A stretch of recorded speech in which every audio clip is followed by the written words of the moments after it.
ওকে, আসসালামু আলাইকুম। ক্লাসটা সবকিছু ঠিকঠাক মতো দেখতে পাচ্ছ কিনা একটু আমাকে জানাবা। সবকিছু ঠিকঠাক মতো দেখা যাচ্ছে কিনা একটু আমাকে জানাবা।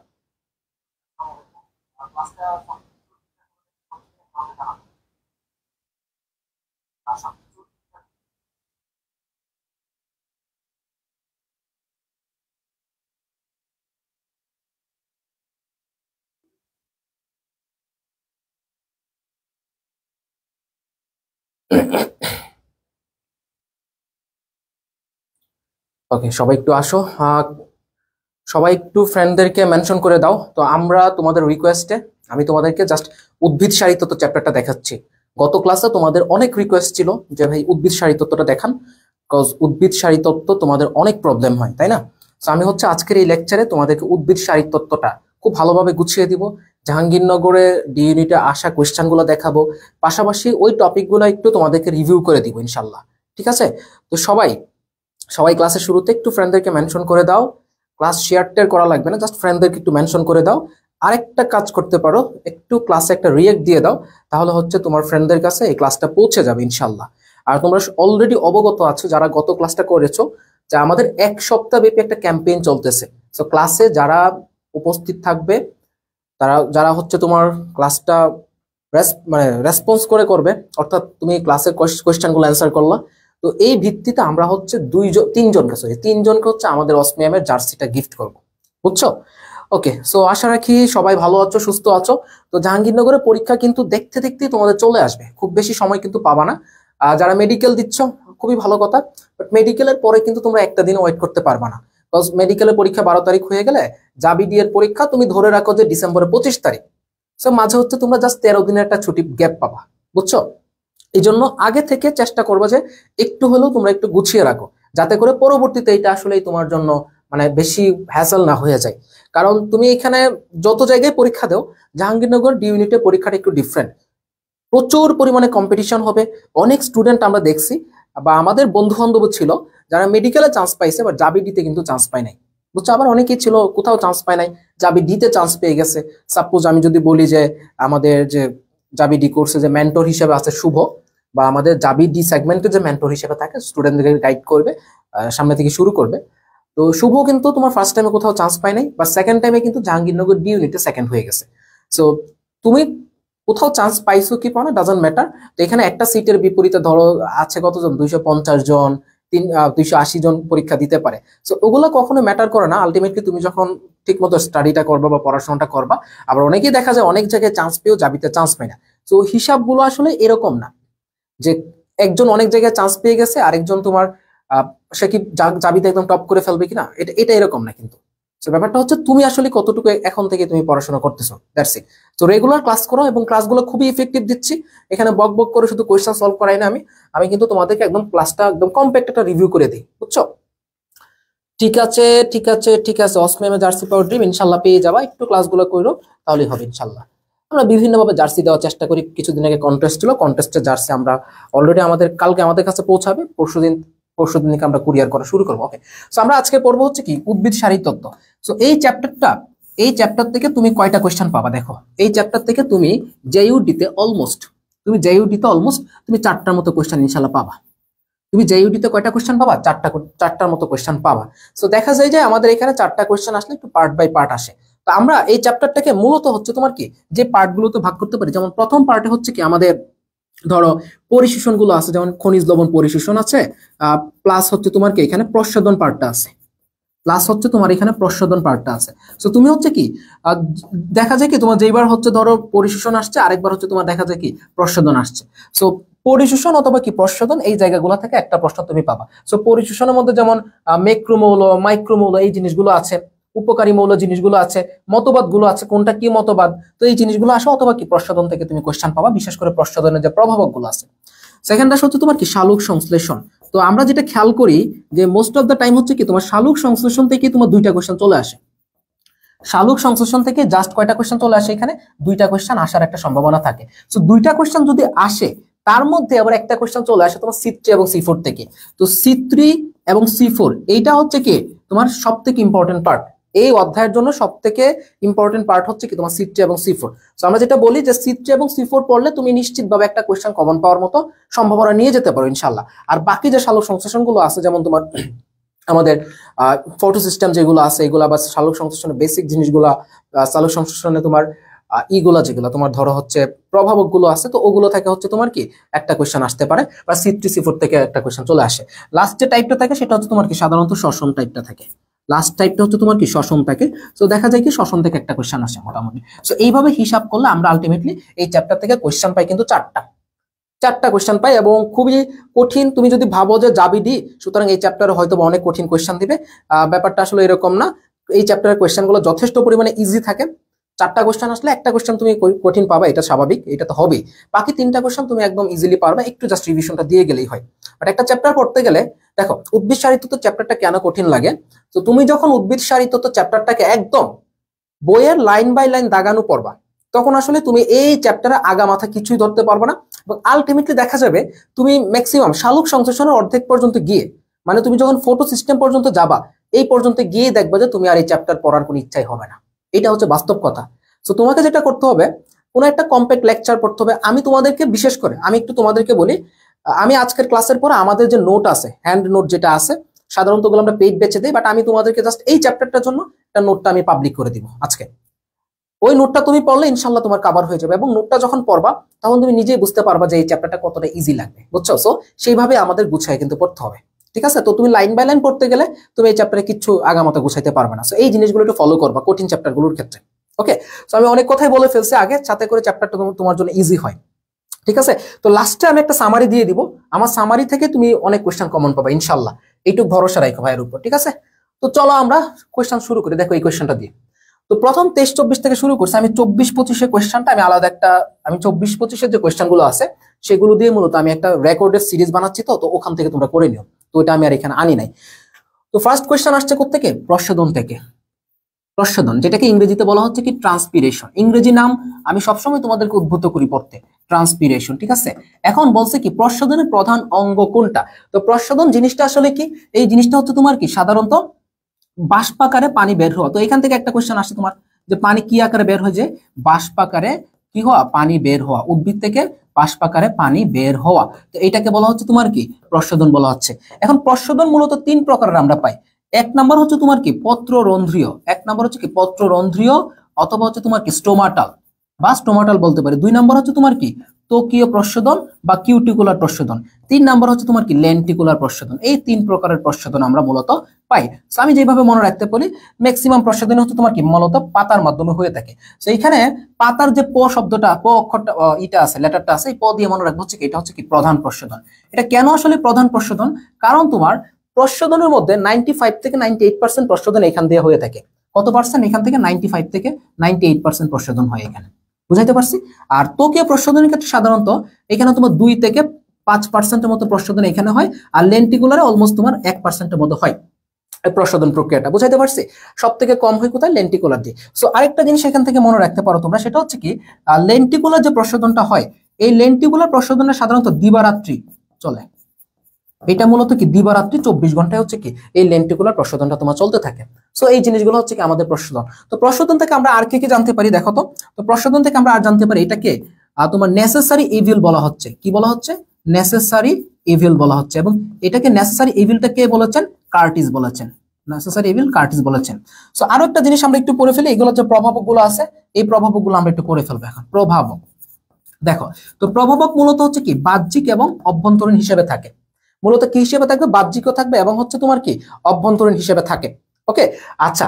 সো বাহ্যিক প্রভাবক গুলো তুমি যদি কোশ্চেন আসে অনেক সময় যে নিচের কোনটা অভ্যন্তরীণ প্রভাবক, তো তুমি দেখবা যেটা উদ্ভিদের বাইরের জিনিস আছে সেটা কিন্তু বাহ্যিক প্রভাবক, যেটা ভেতরের জিনিস আছে সেটা হচ্ছে অভ্যন্তরীণ প্রভাবক। যেমন বাহ্যিকের কথা যদি চিন্তা করে আমরা এখানে বলতে পারি যে 1 নম্বর বলতে পারি আমরা তাপমাত্রা বলতে পারি, ঠিক আছে? তাপমাত্রা বাড়লে প্রস্বেদন বাড়বে। তারপর আমরা বলতে পারি কি আলো, আলো বাড়লে প্রস্বেদন বাড়বে। তারপর আমরা বলতে পারি কি তোমার আপেক্ষিক আর্দ্রতা, আপেক্ষিক আর্দ্রতা, আপেক্ষিক আর্দ্রতা এটা আবার তোমার কি বাড়লে হচ্ছে তোমার কি প্রসাধনটা তোমার কমে যায়, এটা হচ্ছে ব্যস্তানুপাতিক। তারপর আসলে যেমন চাপ বলতে পারি, বায়ু চাপ বলতে পারি। সো চাপ যখন বাড়বে প্রসাধন হার কমে যাবে, বুঝছো? আপেক্ষিক আর্দ্রতা এবং চাপের ক্ষেত্রে হচ্ছে কি এটা ব্যস্তানুপাতিক হারে হয়। এটা হচ্ছে কি তোমার, এগুলো হচ্ছে তোমার কি বাহ্যিক প্রভাবক, এগুলো হচ্ছে তোমার বাহ্যিক প্রভাবক। এরপর আসলে যদি আমি একটু অগোছালো হয়ে যাচ্ছে লেখাটা, আমি যদি অভ্যন্তরীণ কথা বলি তাহলে হচ্ছে তোমার কি, যেমন বলতে পারি আমরা মূল বিটপ অনুপাত বলতে পারি, আমরা মূল বিটপ অনুপাত, মূল বিটপ অনুপাত, বুঝছো? এটা আমরা বলতে পারি। তারপর বলতে পারি কি তোমার পাতার আয়তন বলতে পারি, পাতার আয়তন যত বেশি হবে প্রসাধন তত বেশি হবে, কারণ তখন স্পেসটা বেশি থাকবে। তারপর বলতে পারি কি আমরা পাতার সংখ্যা বলতে পারি, পাতার সংখ্যা যত বেশি হবে সিম্পলি বুঝতেছো তোমার স্পেস বেশি পাবে। তো এই জিনিসগুলো হচ্ছে কি সাধারণত তোমার হয় আর কি প্রসাধনের তোমার অভ্যন্তরীণ প্রভাবক, এগুলো কি উদ্ভিদের মধ্যে থাকে, এগুলা অভ্যন্তরীণ প্রভাবক হয়। সো ভেরি ভেরি ইম্পর্টেন্ট জিনিস যেটা, সেটা হচ্ছে তোমার আপেক্ষিক আর্দ্রতাটা যখন বাড়বে তখন প্রসাধন কমবে, কারণ ব্যস্তানুপাতিক সম্পর্ক, সিমিলারলি চাপের ক্ষেত্রে। সো তুমি যদি এইটুক জিনিস প্রসাধন থেকে পড়ে ফেলো, তোমার আর কিছু পড়া লাগবে না, পুরো প্রসাধন এখানে আমি বলে দিছি। আশা করি বুঝাইতে পারছি। ঠিক আছে, তাহলে আমাদের অ্যান্সার কি হবে, এখানে পত্ররন্ধ্র হবে। ওকে, এখানে হাইড্রাতুড একটা আছে, কনসেপ্ট দেওয়া আছে, হাইড্রাতুড কনসেপ্ট আমি একটু ক্লিয়ার করে দিই। তো হাইড্রাতুড জিনিসটা হচ্ছে কি তোমার যখন তোমার পাতার কিনারা দিয়ে, কোন দিক দিয়ে, পাতার কিনারা দিয়ে, পাতার কিনারা দিয়ে তোমার তরল আকারে পানি বের হবে, তরল আকারে পানি বের হবে, পানি বের হয়, সেটাকে বলা হচ্ছে কি গাটেশন বলা হচ্ছে। এটা আমরা গত লেকচারে পড়ছি হচ্ছে কি টিস্যু চ্যাপ্টার থেকে। ঠিক আছে, তো আমাদের এখানে প্রসাধন শেষ। ওকে, আশা করি বুঝাইতে পারছি। কোনো কোয়েশ্চেন? সো দেখছো ভাই, তো এটাকে তুমি র্যান্ডম কোনো কোয়েশ্চেন ব্যাংক সলভ ক্লাস চিন্তা করে আসলে তুমি ভুল করবা, কারণ এখানে আমি কোনো প্রকার শুধু কোয়েশ্চেন সলভ করাই না, আমি এখানে প্রসাধন পুরাটা ক্লিয়ার করছি। এখন প্রসাধন থেকে যত কোয়েশ্চেনই আসুক তোমার, তুমি ইজিলি অ্যান্সার করতে পারবে, কারণ সামনে প্রচুর কোয়েশ্চেন পাবো হচ্ছে কি আমরা এখানে প্রসাধন থেকে, বুঝছো? সো আমার ক্লাসগুলো করতে হলে একটু টাইম নিয়ে আসবা, কজ হচ্ছে আমি একটু দেখো, আমি একটু হচ্ছে করি, ধরো আমি একটু হচ্ছে তোমার করে ফেলি, ধরো ব্যাখ্যা সহ দিই, তো এই জন্য হচ্ছে আমার একটু টাইম লাগে একটা কোয়েশ্চেন সলভ করতে। প্রথম দিকে একটু টাইম লাগবে, পরের দিকে আমরা দৌড়াইতে পারবো, কারণ পরের দিকে আমি আর সলভ করবো না, তোমরা নিজেরাই সলভ করবা।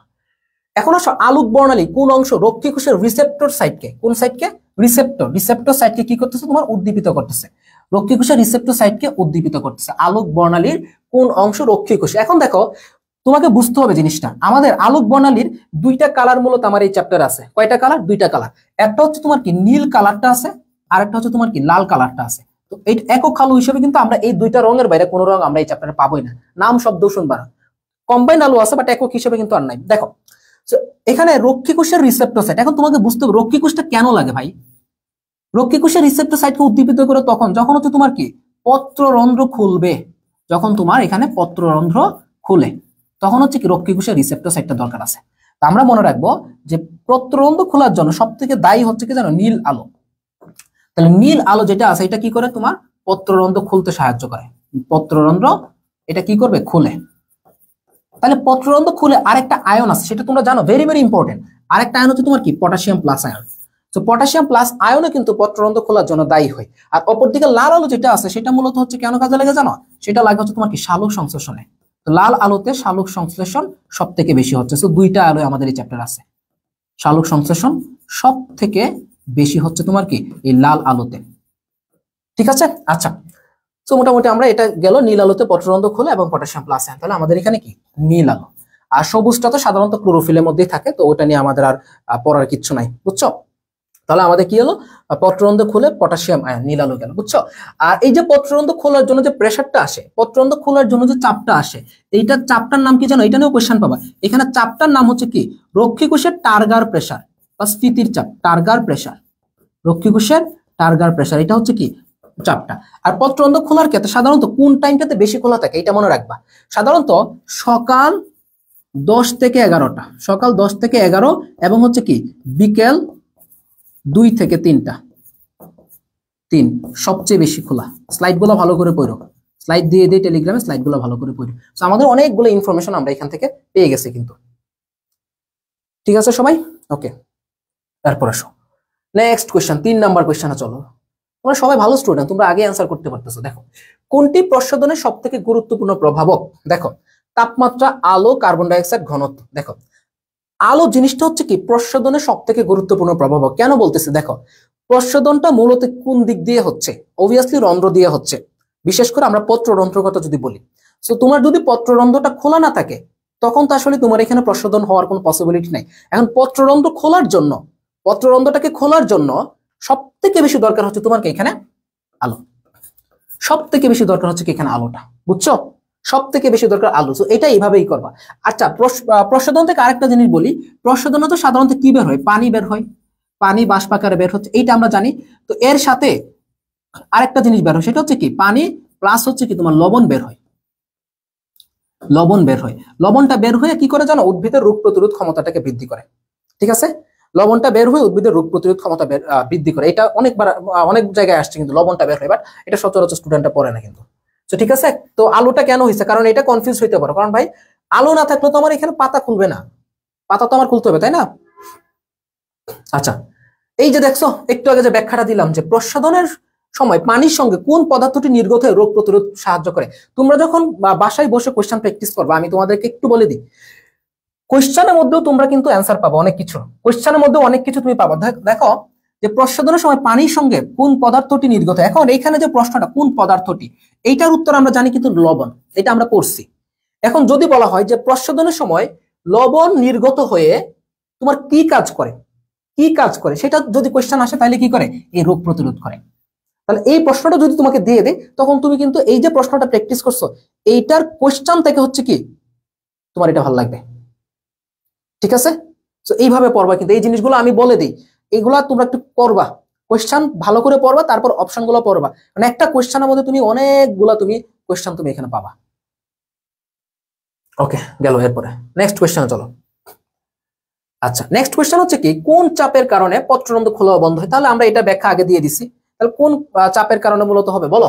এগুলো রক্ষীকোষের টার্গার প্রেসারের জন্য হবে, রক্ষীকোষের টার্গার প্রেসারের জন্য হচ্ছে কি। আচ্ছা, রক্ষীকোষটা একটু পরিচলো আমরা, যেহেতু রক্ষীকোষে আসলাম, তো রক্ষীকোষটা আমরা একটু পড়ি। রক্ষীকোষ, আচ্ছা, তো রক্ষীকোষ জিনিসটা আসলে কোথায় থাকে, পাতার মধ্যে থাকে। দেখো এটা কোথায় থাকবে, মূলত পাতায় থাকবে, বা পত্ররন্ধ্রে পাতায় থাকবে, যেটাই বলি। এটা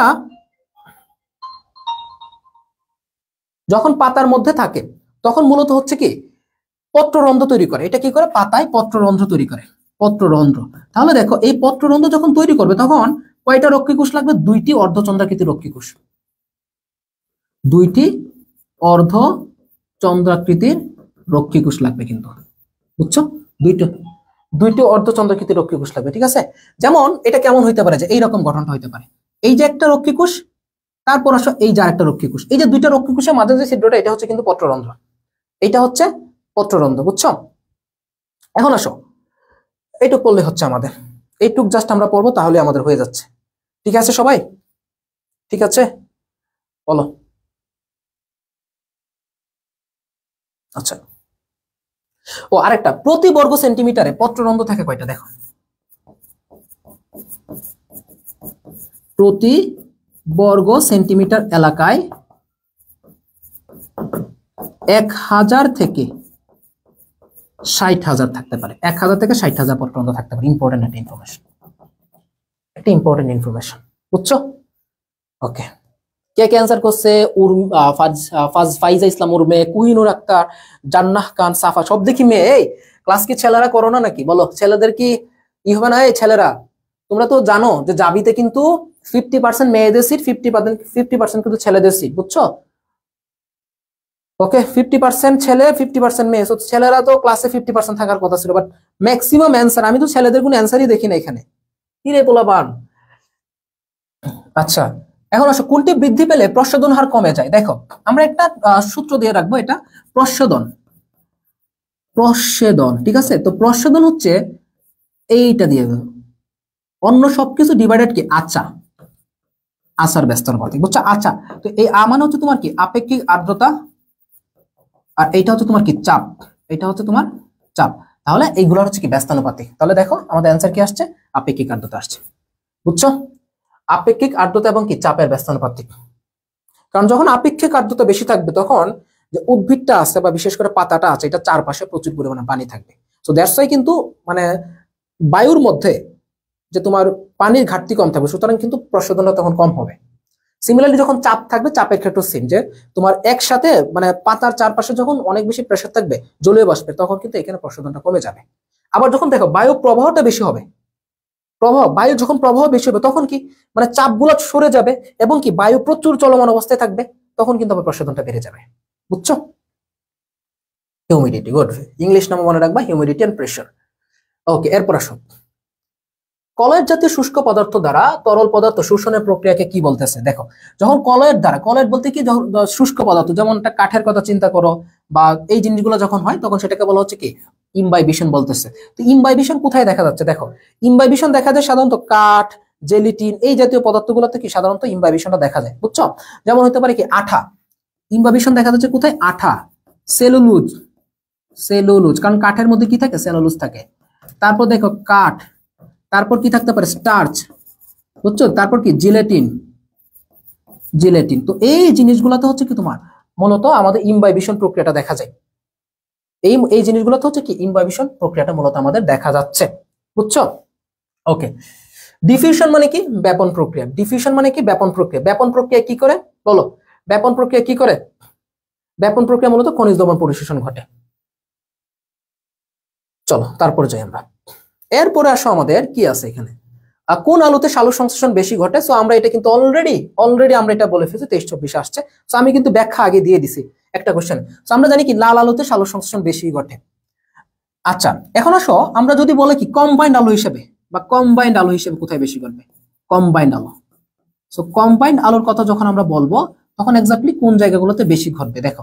সো তখন আসে কি বেগুনি, নীল, কমলা, লাল। তাহলে মনে রাখবো আমরা একটা পড়ি না, বে নি আ সহ কলা, আমরা কি পড়ি বলো তো দেখি? বে নি আ স হ কলা। তাহলে মনে রাখবা শুরুর দুইটা শেষের দুইটা, যদি কারো মুখস্থ না থাকে শুরুর দুইটা শেষের দুইটা, তাহলে মনে রাখবা কম্বাইন্ড আলু হিসেবে হচ্ছে তোমার কি বেগুনি, নীল এবং হচ্ছে তোমার কি কমলা, লাল। জাস্ট মুখস্থ না থাকলে এটা মনে রাখবো, শুরুর দুইটা শেষের দুইটা। তো এই কম্বাইন্ড আলু হিসেবে এগুলোতে বেশি ঘটতেছে সালোক সংশ্লেষণটা, বুঝছো? তাহলে কম্বাইন্ড হিসেবে কিভাবে ঘটতেছে আমি আশা করি তোমাদের এটা বোঝাইতে পারছি। ওকে, এরপর আসো,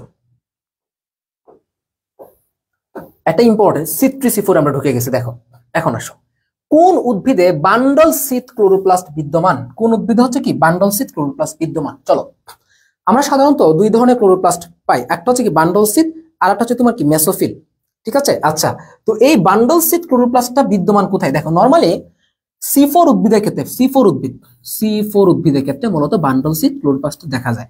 তো C4 উদ্ভিদে যেটা হয় মূলত বান্ডল শীতকে ঘিরে, বান্ডল শীতকে ঘিরে মেসোফিল অবস্থান করে। কে অবস্থান করে? মেসোফিল অবস্থান করে এবং এইটা অনেকটা মালার মতো করে গঠন করে, বুঝছো? মালার মতো। এবং এই জিনিসটাকে কি বলা হচ্ছে বলতে পারবা? বলতো দেখি এটা কি বলেছে? ক্রাঞ্চ অ্যানাটমি। তো এই জিনিসটাকে বলা হচ্ছে কি ক্রাঞ্চ অ্যানাটমি। এই জন্য বলে যে তোমার ক্রাঞ্চ অ্যানাটমি কোথায় দেখা যায়? ক্রাঞ্চ অ্যানাটমি। তো ক্রাঞ্চ অ্যানাটমি কোথায় দেখা যাচ্ছে? C4 এর মধ্যে। ওকে, আচ্ছা। সো এখন আসো যে C4 উদ্ভিদ আসলে কারা? তো আমরা মনে রাখবো C4 এর যে এক্সাম্পল গুলো একটু মনে রাখতে পারি, সাধারণত যেগুলো একটু তোমার ধরো উচ্চ তাপমাত্রায়, যেগুলো একটু উচ্চ তাপমাত্রা সহনশীল উদ্ভিদ তারা হচ্ছে কি সাধারণত C4 উদ্ভিদ। যেমন মনে রাখতে পারি আখি নামের একটা মেয়ে, সে কি করছে? গ্যাসের চীনে, আচ্ছা চীনে গিয়ে সে কি আনলো? মুথা ঘাস আর ভুট্টা নিয়ে আসছে। আচ্ছা, আখি কি করলো? চীনে গিয়ে ভুট্টা ও মুথা ঘাস সরাই। তো সে কি করলো? ধর একটা চীনে গেছে, চীনে গিয়ে এখন কি করলো? তোমার একটু কাজ টাজ করতেছে, ধর আছে না যে একটু ধর প্রবাসী হিসেবে গেল, চীনে গেল, তো কি করে? ভুট্টা আর মুথা ঘাস ছড়ায়। দেখো এখন আখি থেকে কি মনে রাখবো? ইক্ষু। তাহলে ইক্ষু থেকে একটা কথা মনে রাখবা, এটা হচ্ছে কি সর্বপ্রথম C4। তাহলে যদি কোয়েশ্চেন আসে যে সর্বপ্রথম কোন উদ্ভিদে C4 দেখা যায়? ইক্ষুতে। চীনে, চীনে থেকে মনে রাখবো কি আমরা? চীনা ঘাস, চীনা। আচ্ছা, গ গিতে হচ্ছে তোমার কি? গিনি ঘাস। তারপর ভুট্টাতে তো ভুট্টাই। মুথা ঘাস থেকে কি? মুথা ঘাস। সরাই, সর থেকে হচ্ছে কি? সরগ্রাম, বুঝছো? সর থেকে সরগ্রাম, সরাই, ঠিক আছে? আচ্ছা, আর একটা ঘাস আছে, ঘাস থেকে মনে রাখবো কি আমরা? ক্র্যাব ঘাস মনে রাখতে পারি। সো আমি বই, বিভিন্ন রাইটারের বইয়ে যে তোমার হচ্ছে কি ইগুলা দেওয়া আছে, দেখো বিভিন্ন রাইটারের বইয়ে যে তোমার ইগুলা দেওয়া আছে, তোমার সবগুলো এক্সাম্পল একসাথে করে তোমাদের ট্রিক্স দিয়ে দিলাম। তাহলে সবাই চাইলে কমেন্টে লিখতে পারো যে আখি চীনে গিয়ে কি করে? আখি চীনে গিয়ে ভুট্টা ও মুথা ঘাস ছড়ায়। আখি চীনে গিয়ে ভুট্টা ও মুথা ঘাস ছড়ায়। ওকে, তো আখি মানে কি? ইক্ষু, সর্বপ্রথম C4 উদ্ভিদ। চীনে চীনা, এটাও কিন্তু ইম্পর্টেন্ট, বুঝছো? গিয়ে হচ্ছে কি গিনি, ভুট্টাতে ভুট্টা, মোথাতে মোথা ঘাস, ঘাসতে ক্র্যাব ঘাস এবং কি সরগম। তো আমরা বলতে পারি এখানে কোনটা হবে, এই যে আখি। এছাড়াও বাকি যেগুলো আছে ধান, গম, বাঁশ, আম, জাম, কাঁঠাল সব হচ্ছে কি সিট্রি উদ্ভিদ। এই আখি আখি আখি আখি আখি চলে আসছে, দেখছো? আখি আবার মন খারাপ করো না, বুঝছো? এই চীনে কাজ করলেও দেখবা যে প্রচুর পরিমাণে স্যালারি আছে। আচ্ছা, তো আমরা একটা কাজ করি, চলো একটু একটু সময় দিব আমাকে। তো আমাদের মোস্ট ইম্পর্টেন্ট যে তোমার সিট্রি এবং C4, সেই সিট্রি এবং C4 এর পার্থক্যটা কি তোমরা একটু আমাকে লেখার জন্য সময় দিবা? কারণ এটা আমি চাচ্ছি যে এখনই পড়ায় ফেলতে, বুঝছো? আমি চাচ্ছি এটা তোমাদেরকে এখনই পড়ায় ফেলতে, তাইলে হচ্ছে কি তোমাদের জন্যই ভালো হবে। একটু কি সময় দিবা? একটু কি সময় দিবা বলো? একটু সময় দিলে আমি এখনই তোমাদেরকে সিট্রি এবং C4 এর পার্থক্যটা আমি তোমাদেরকে পড়াবো, দেখো। আচ্ছা চলো সিট্রি ভার্সেস C4 পড়ে নাকি বলো? আচ্ছা, সিট্রি, এটাকে দিই, সিট্রি ভার্সেস C4 অনেক ইম্পর্টেন্ট একটা জিনিস পড়াচ্ছি, একটু মনোযোগ দিও, ইনশাল্লাহ তোমার আসলে ইজি লাগবে, বুঝছো? ইনশাল্লাহ তোমার এটা ইজি লাগবে, ঠিক আছে? আচ্ছা, প্রথমে আসো, সিট্রি উদ্ভিদ কোথায় হয়? এটা কোথায় হয়, 1 নাম্বার শর্ত আমাদের, সিট্রি উদ্ভিদটা কোথায় হচ্ছে বা সিট্রি, এগুলা কি? সিট্রি মানে কি বলতো দেখি? ক্যালভিন চক্র। C4 মানে কি একটু বলে দিই, হ্যাচোস-লাইক চক্র। তো সিট্রি মানে হচ্ছে তোমার কি? ক্যালভিন চক্র, ক্যালভিন চক্র। আচ্ছা, C4 মানে কি? ক্রেবস চক্র। সিট্রি দেখা যায় সর্বপ্রথম কোথায় দেখা যায়? সরি, ক্রেবস চক্র, হ্যাচোস-লাইক চক্র, বুঝছো? হ্যাচ ও স্ল্যাক চক্র। আচ্ছা, তাহলে সর্বপ্রথম সিট্রিটা কোথায় দেখা যাচ্ছে বলতো? সর্বপ্রথম সিট্রি দেখা যায় কি ক্লোরেলা নামক শৈবালে, ক্লোরেলা শৈবালে সর্বপ্রথম। আচ্ছা, আর সর্বপ্রথম C4 দেখা যাচ্ছে কোথায়? এটা কি ইক্ষুতে, ইক্ষুতে। আচ্ছা, এখন আসো, এটা কাদের হয়? এটা কাদের ক্ষেত্রে হচ্ছে? এটা কাদের ক্ষেত্রে হচ্ছে মূলত দেখো। তো সিট্রিটা মূলত হচ্ছে কাদের জানো? যাদের হচ্ছে কি সাধারণত মোটামুটি কম তাপমাত্রা, যারা হচ্ছে কি কম তাপমাত্রা সহনশীল, নিম্ন তাপমাত্রা মোটামুটি বা অপটিমাম তাপমাত্রা যারা আছে, অপটিমাম টেম্পারেচার বলতে পারি, নিম্ন বলা যাবে না, অপটিমাম তাপমাত্রায় যারা আছে, অপটিমাম তাপমাত্রা। আর C4 মনে রাখবা, একটা ট্রিক্স আমি তোমাদেরকে বলি তাহলে হচ্ছে, বা একটা হিন্টস বলি তাহলে তোমাদের জন্য এটা ইজি হবে, যে C4 সবসময় কি হয় জানো? তোমার উচ্চ তাপমাত্রা, মানে সবকিছু বেশি বেশি। C4 এ দেখো তুমি, এখানে 3টা কার্বন, এখানে 4টা কার্বন, এটাতে বেশি না, তার মানে কি এটাতে সবকিছু বেশি বেশি। তাহলে এটা যদি অপটিমাম তাপমাত্রায়, তার মানে এটা কি হবে? এটা তোমার উচ্চ তাপমাত্রায় হবে। এটা সাধারণত উচ্চ তাপমাত্রায় এই জিনিসটা হচ্ছে। ওকে, তাহলে বুঝছো এটা সাধারণত কই হচ্ছে? উচ্চ তাপমাত্রার ক্ষেত্রে হচ্ছে, ঠিক আছে? আচ্ছা, মোস্ট ইম্পর্টেন্ট জিনিস দেখো। আচ্ছা, সিট্রি চক্রের ক্ষেত্রে তোমার মনে রাখতে হবে, দেখো সিট্রি চক্রের ক্ষেত্রে একটা জিনিস মনে রাখতে হবে, যে কার্বন ডাইঅক্সাইড গ্রহীতাকে এখানে এইটা কতবার যে আসছে, কার্বন ডাইঅক্সাইড গ্রহীতা। তো এটা কি রাইবুলুস 1,5 বিসফসফেট, রাইবুলুস 1,5 বিসফসফেট। আর এইটার ক্ষেত্রে কার্বন ডাইঅক্সাইড গ্রহীতাকে বলতে পারো, এটার ক্ষেত্রে ফসফোইনল পাইরুভিক অ্যাসিড। কি? Phosphoenol pyruvic acid, phosphoenol pyruvic acid, pyruvic acid হচ্ছে এটা। আচ্ছা, এটা হচ্ছে কার্বন ডাইঅক্সাইড গ্রহীতা। এখন আসো সর্বপ্রথম স্থায়ী পদার্থ কোনটা? তাহলে কার্বন ডাইঅক্সাইড গ্রহীতার পরে প্রথম স্থায়ী পদার্থ যদি আসে, তাহলে এখানে কি হবে বলো? এটাতে প্রথমত অস্থায়ী কেটি অ্যাসিড উৎপন্ন হয় 6 কার্বন বিশিষ্ট, তারপরে 3 ফসফোগ্লিসারিক অ্যাসিড বা 3PGA হয়। আর এইটাতে হচ্ছে কি 4 কার্বন বিশিষ্ট অক্সালো অ্যাসিটিক অ্যাসিড হচ্ছে, 4 কার্বন বিশিষ্ট অক্সালো অ্যাসিটিক অ্যাসিড হচ্ছে, ঠিক আছে? তো এই জিনিসগুলো হচ্ছে কি অনেক বেশি ইম্পর্টেন্ট। ওকে, এখন আসো কোনটাতে হার, সালোক সংশ্লেষণের হার কোনটাতে বেশি হচ্ছে? সালোক সংশ্লেষণের হার কোনটাতে বেশি হচ্ছে? এইটাতে কম, এইটাতে কি হবে? বেশি হচ্ছে, মনে থাকবে? এটাতে কম হচ্ছে আর ওইটাতে কি হচ্ছে? তোমার সাধারণত বেশি হচ্ছে সালোক সংশ্লেষণের হারটা। ওকে, আচ্ছা, এরপর আসো দেখি তোমার ক্লোরোপ্লাস্ট কয়টা থাকে, বা আমরা যদি বলি যে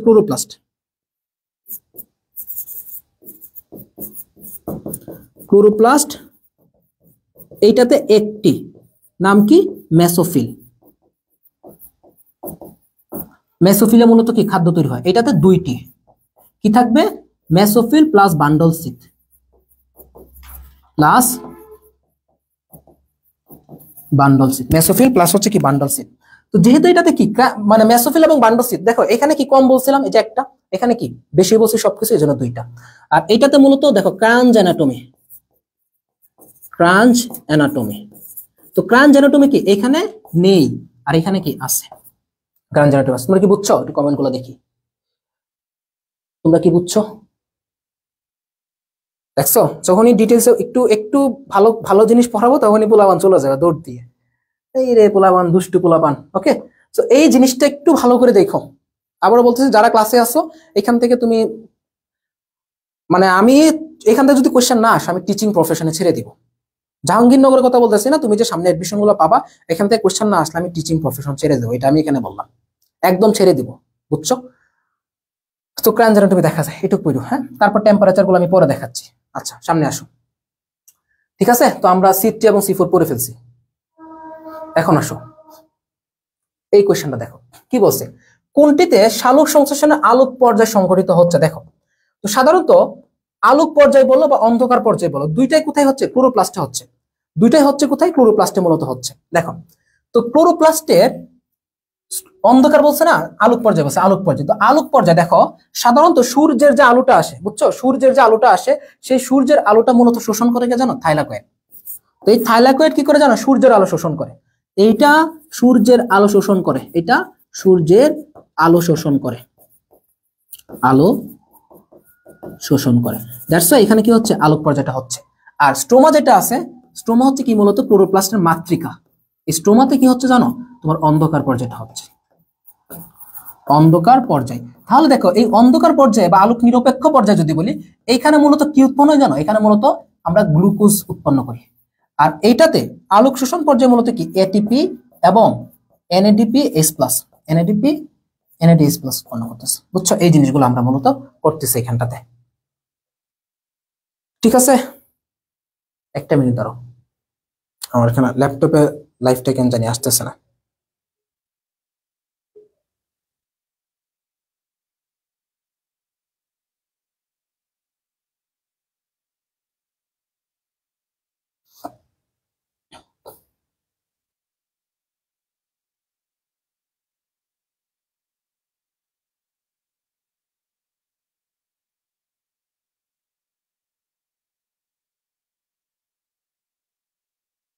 ওকে, এখন ঠিকঠাক আছে, ঠিক আছে?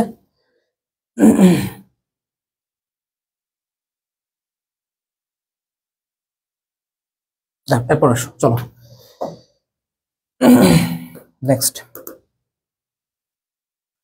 কোশ্চেন। চলো, কোনটি নীল বর্ণের রঞ্জক পদার্থ? দেখো, আমরা একটু বর্ণগুলো একটু দেখি। দেখো, চলো, বর্ণ, নীল বর্ণের রঞ্জক পদার্থ। দেখো, মনে রাখবা, যেখানে তোমার নীল থাকবে, নীল শব্দটা যেখানে থাকবে সেখানে কি থাকবে জানো? সায়ানিন। সেখানে কি থাকবে? সায়ানিন থাকবে। তাহলে এখানে যে ফাইকোসায়ানিন জিনিসটা আছে, সো আমরা এখানে কি বলতে পারি যে এখানে যে ফাইকোসায়ানিন আছে এটা কি হবে? নীল হবে। যেখানে নীল সেখানে হচ্ছে কি? সায়ানিন। আর এখানে যে ফাইকোসায়ানিনটা আছে এটা কি হবে? তাহলে নীল বর্ণের হবে। এখানে ফাইকোসায়ানিন এটা কি হচ্ছে? নীল বর্ণের হচ্ছে, বুঝছো? তো ফাইকোসায়ানিন বা নীল বর্ণে কই পাওয়া যাবে? এটা আমরা মূলত কি নীলাভ সবুজ শৈবালে পাওয়া যাবে। নীলাভ সবুজ শৈবালে মূলত কি এই জিনিসটা পাওয়া যাচ্ছে, নীল বর্ণের। আচ্ছা, এরপর আসো, যখন যেখানে তোমরা কি পাবা জানো? লাল পাবা। লাল মানে কি? এটা হচ্ছে কি ইরেথ্রিন। আমরা চ্যাম্পে কালকে বলছি না, যখন লোহিত রক্তকণিকা পড়াইছিলাম, যে ইরেথ্রো বা ইরেথ্রো এই জিনিসগুলো থাকলে কি এইগুলোকে লাল বলে। তাহলে ইরেথ্রিন এটা হচ্ছে কি সাধারণত লাল বর্ণের হচ্ছে। দেখো, এগুলো হচ্ছে কি লাল বর্ণের। যেমন আমরা এখানে বলতে পারতেছি কি যে ফাইকো ইরেথ্রিন, ফাইকো ইরেথ্রিন। আচ্ছা, এবং এই দুইটাকে দেখো, এই ফাইকোসায়ানিন এবং ফাইকোইরেথ্রিন এই দুইটাকে একত্রে বলতেছে কি জানো? ফাইকোবিলিন্স বলে।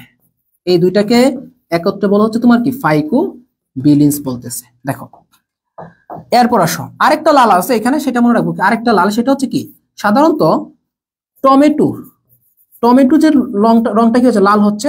টমেটোর রংটা লাল হচ্ছে। এই টমেটোতে কি থাকে জানো? লাইকোপিন থাকে। এটা জিএসটি তে আসছে। টমেটোতে কি থাকতেছে? লাইকোপিন থাকতেছে। এরপরে দেখো ক্যারোটিন। ভাই, ক্যারোটিনে কি থাকবে? দেখো, ক্যারোটিন। তো ক্যারোটিন কি? ক্যারোটিনে ক আছে, তার মানে কি এটা কমলা বর্ণে। তারপর আসো জ্যান্থোফিল। সো জ্যান্থোফিলে কি আছে? বা হ সেম, তার মানে কি এটা হলুদ বর্ণের। বুঝছো? তাহলে আমাদের এখানে কি হচ্ছে, ফাইকোসায়ানিন হচ্ছে। এখানে আমাদের অ্যান্সার কি, ফাইকোসায়ানিন। বুঝছি? হলুদের যে জ্যান্থ, ঠিক আছে। তো এই জিনিসগুলো, কালারগুলো, এগুলো মনে রাখবে। আচ্ছা, এই জিনিসগুলো কি সাধারণত দেখো আমরা ক্লোরোফিলকে পাই হচ্ছে কি তোমার, সাধারণত দেখো এখানে যা পড়লাম এগুলো হচ্ছে কি, এগুলো প্রত্যেকটাকে কি বলা হচ্ছে না, অ্যান্টেনা পিগমেন্ট বলা হচ্ছে। এগুলাকে বলা হচ্ছে কি, অ্যান্টেনা পিগমেন্ট, রঞ্জক। আর প্রধান পিগমেন্ট, মূল পিগমেন্ট যদি বলা হয় আমরা, তাহলে ক্লোরোফিল হচ্ছে কি সাধারণত মূল পিগমেন্ট। ক্লোরোফিল এই জিনিসগুলো হচ্ছে কি মূল পিগমেন্ট বা রঞ্জক। মূল পিগমেন্ট, ক্লোরোফিল হচ্ছে কি মূল পিগমেন্ট, ঠিক আছে। তো ক্লোরোফিলকে আমরা দুইটা ভাগে ভাগ করতে পারি, চলো ডিটেইলসটা এখানে পড়ে ফেলি। একটা হচ্ছে কি ক্লোরোফিল এ, আর একটা হচ্ছে তোমার কি ক্লোরোফিল বি। ক্লোরোফিল এ থাকবে 75% এবং ক্লোরোফিল বি থাকবে 25%। এবং ক্লোরোফিল এ কে বলা হচ্ছে কি প্রধান, আর ক্লোরোফিল বি হচ্ছে কি সেকেন্ডারি। ওকে, বুঝছো সবাই? আশা করি তোমরা এটা ক্লিয়ার হয়ে গেছো। তারপর চলো, আচ্ছা কোনটি সালোক সংশ্লেষণে আলোক পর্যায়ে উৎপন্ন হয়? একটু আগে আমি দেখাইছি যে সালোক সংশ্লেষণে আলোক পর্যায়ে উৎপন্ন হচ্ছে কি এটিপি এবং কি NADPH2। এখন দেখো, সো এখানে আমরা কিছু জিনিস দেখবো আলোক পর্যায়ে। তো এখানে যে এটিপি তৈরি হয়, এটিপি প্রথমে আসলে আমরা একটু এটিপিটা দেখি। এখানে এটিপি অ্যাডেনোসিন ট্রাইফসফেট। তো এটিপি কিভাবে তৈরি হচ্ছে দেখো, এটা মূলত ফটোফসফোরাইলেশন প্রক্রিয়া হচ্ছে। ফটোফসফোরাইলেশন প্রক্রিয়া হচ্ছে। ফটোফসফোরাইলেশনটা জিনিসটাকে দেখো, আমি একটু ভাঙি এটাকে, তোমরা ভাঙলেই বুঝতে পারবা। দেখো এখানে ফটো শব্দের মানে কি জানো বায়োলজিতে, যে কোনো জায়গায় ফটো মানে কি জানো, আলো। আমরা বলি না ফটো তোলো বা আলোকচিত্র, আলো। ফসফোরাইলেশন, ফসফো মানে কি এখানে ফসফেট, ঠিক আছে। ফসফো মানে হচ্ছে ফসফেট, এটা মানে বোঝায় কি সংযোজন। তার মানে আলোর উপস্থিতিতে তুমি কি করবা, ফসফেটের সংযোজন করবা। এটা হচ্ছে কি ফটোফসফোরাইলেশন। বিষয়টা কি, adenosine diphosphate ADP plus inorganic phosphate দুইটা মিলে কি গঠন করতেছে, এটিপি গঠন করতেছে। বুঝছো? আর এই এটিপি কে বলতেছে কি জানো, বায়োলজিক্যাল কয়েন বা জৈব মুদ্রা। বায়োলজিক্যাল কয়েন বা জৈব মুদ্রা বলতেছে। ওকে, এই জিনিসটা গেল, বুঝছো? আচ্ছা, আরেকটা বলি, এটিপি ও NADPH2 এই দুইটাকে একত্রে বলতেছে কি, এদেরকে আত্তীকরণ শক্তি বলে। এদেরকে আত্তীকরণ শক্তি বলে। তো এগুলো যখন তৈরি হবে তখন মূলত কি ফটোলাইসিস প্রক্রিয়া ঘটে। তো এখানে একটা কোশ্চেন আমাদের একটু পরে পাবো আমরা, ফটোলাইসিস। দেখো আরেকটা কোশ্চেন আমরা পাবো, সেটা হচ্ছে কি ফটোলাইসিস। তো এটা তোমরাই বলতে পারবে যে ফটোলাইসিস জিনিসটা কি, যদি আগেরটা বুঝে থাকো যে ভাই ফটো মানে কি আলো, অর্থাৎ কি আলোর উপস্থিতিতে। লাইসিস মানে কি, লাইসিস মানে হচ্ছে কি ভাঙন। তোমরা মনে রাখবা বায়োলজিতে, আমি একটু মিনিং বলি। লাইসিস মানে ভাঙন, লাইসিস মানে ভাঙন। তারপর তোমার জেনেসিস, তারপর পোয়েসিস,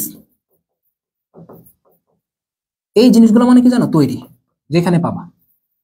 লাইসিস মানে কি ভাঙন, এবং কি জেনেসিস এবং পোয়েসিস মানে কি তৈরি হওয়া। তার মানে ফটোলাইসিস মানে কি বোঝাচ্ছে, আমার এখানে আলোর উপস্থিতিতে কাউকে ভাঙা হবে। তো তুমি বলো আলোর উপস্থিতিতে কাকে ভাঙা হবে, পানিকে ভাঙা হবে। এই যে 2H2O এটাকে আলোর উপস্থিতিতে ভেঙে কি করা হচ্ছে জানো, 4 অণু হাইড্রোজেন প্লাস 2টা ইলেকট্রন প্লাস 2টা অক্সিজেন প্লাস একটা, 4টা ইলেকট্রন প্লাস হচ্ছে একটা অক্সিজেন। তাহলে আলো, এখানে কোয়েশ্চেনটা আসে যে আলোর উপস্থিতিতে পানিকে ভাঙন, এটা মানে কি ফটোলাইসিস। আমরা মোটামুটি বলতে গেলে কি আমাদের এখানে যে তোমার আলোক পর্যায়ে যেটা আছে সেটা হচ্ছে কি আমরা এখান থেকে শিখে গেছি। বুঝছো? ঠিক আছে সবাই? আশা রাখি তোমরা এটা বুঝে গেছো, একদম ডিটেইলস ক্লিয়ার, কিন্তু ডিটেইলস ক্লিয়ার, একদম ডিটেইলস ক্লিয়ার। আচ্ছা ওকে, দেখো আগে যখন এক্সপ্লেনেশন আমি দিয়ে দিছি, এখন তোমরা এইসব কোশ্চেন ডাল ভাতের মতো পারবা, ডাল ভাত একদম। দেখো কি বলছে যে কোনটি সিট্রি চক্রের প্রথম স্থায়ী যৌগ। ভাই প্রথম স্থায়ী যৌগকে ত্রিফসফোগ্লিসারিক অ্যাসিড, আমরা বলে ফেলছি তাই না, আমরা বলে ফেলছি। আচ্ছা একটু বলে দিই, প্রথম বা অস্থায়ী যৌগকে, অস্থায়ী যৌগ, তাহলে অস্থায়ী যৌগকে বলো তো দেখি। অস্থায়ী যৌগ, অস্থায়ী যৌগ হচ্ছে তোমার কি 6 কার্বন বিশিষ্ট কিটো অ্যাসিড। এটা একটু মনে রাখতে হবে কিন্তু, 6 কার্বন বিশিষ্ট কিটো অ্যাসিডকে বলা হচ্ছে কি অস্থায়ী যৌগ বলা হচ্ছে। এটাও কিন্তু মনে রাখিতে হইবে, বুঝছো? এটাও মনে রাখতে হবে যে 6 কার্বন বিশিষ্ট কিটো অ্যাসিড হচ্ছে তোমার কি, তোমার অস্থায়ী যৌগ। আচ্ছা, তো এই সিট্রি চক্রের ক্ষেত্রে তোমার একটা মোস্ট ইম্পর্টেন্ট একটা এনজাইম কাজ করে, রুবিস্কো এনজাইম। এখানে একটা এনজাইম থাকে, সেটা হচ্ছে কি রুবিস্কো এনজাইম। সাধারণত কার্বন ডাইঅক্সাইড যৌগের ক্ষেত্রে রুবিস্কো এনজাইম।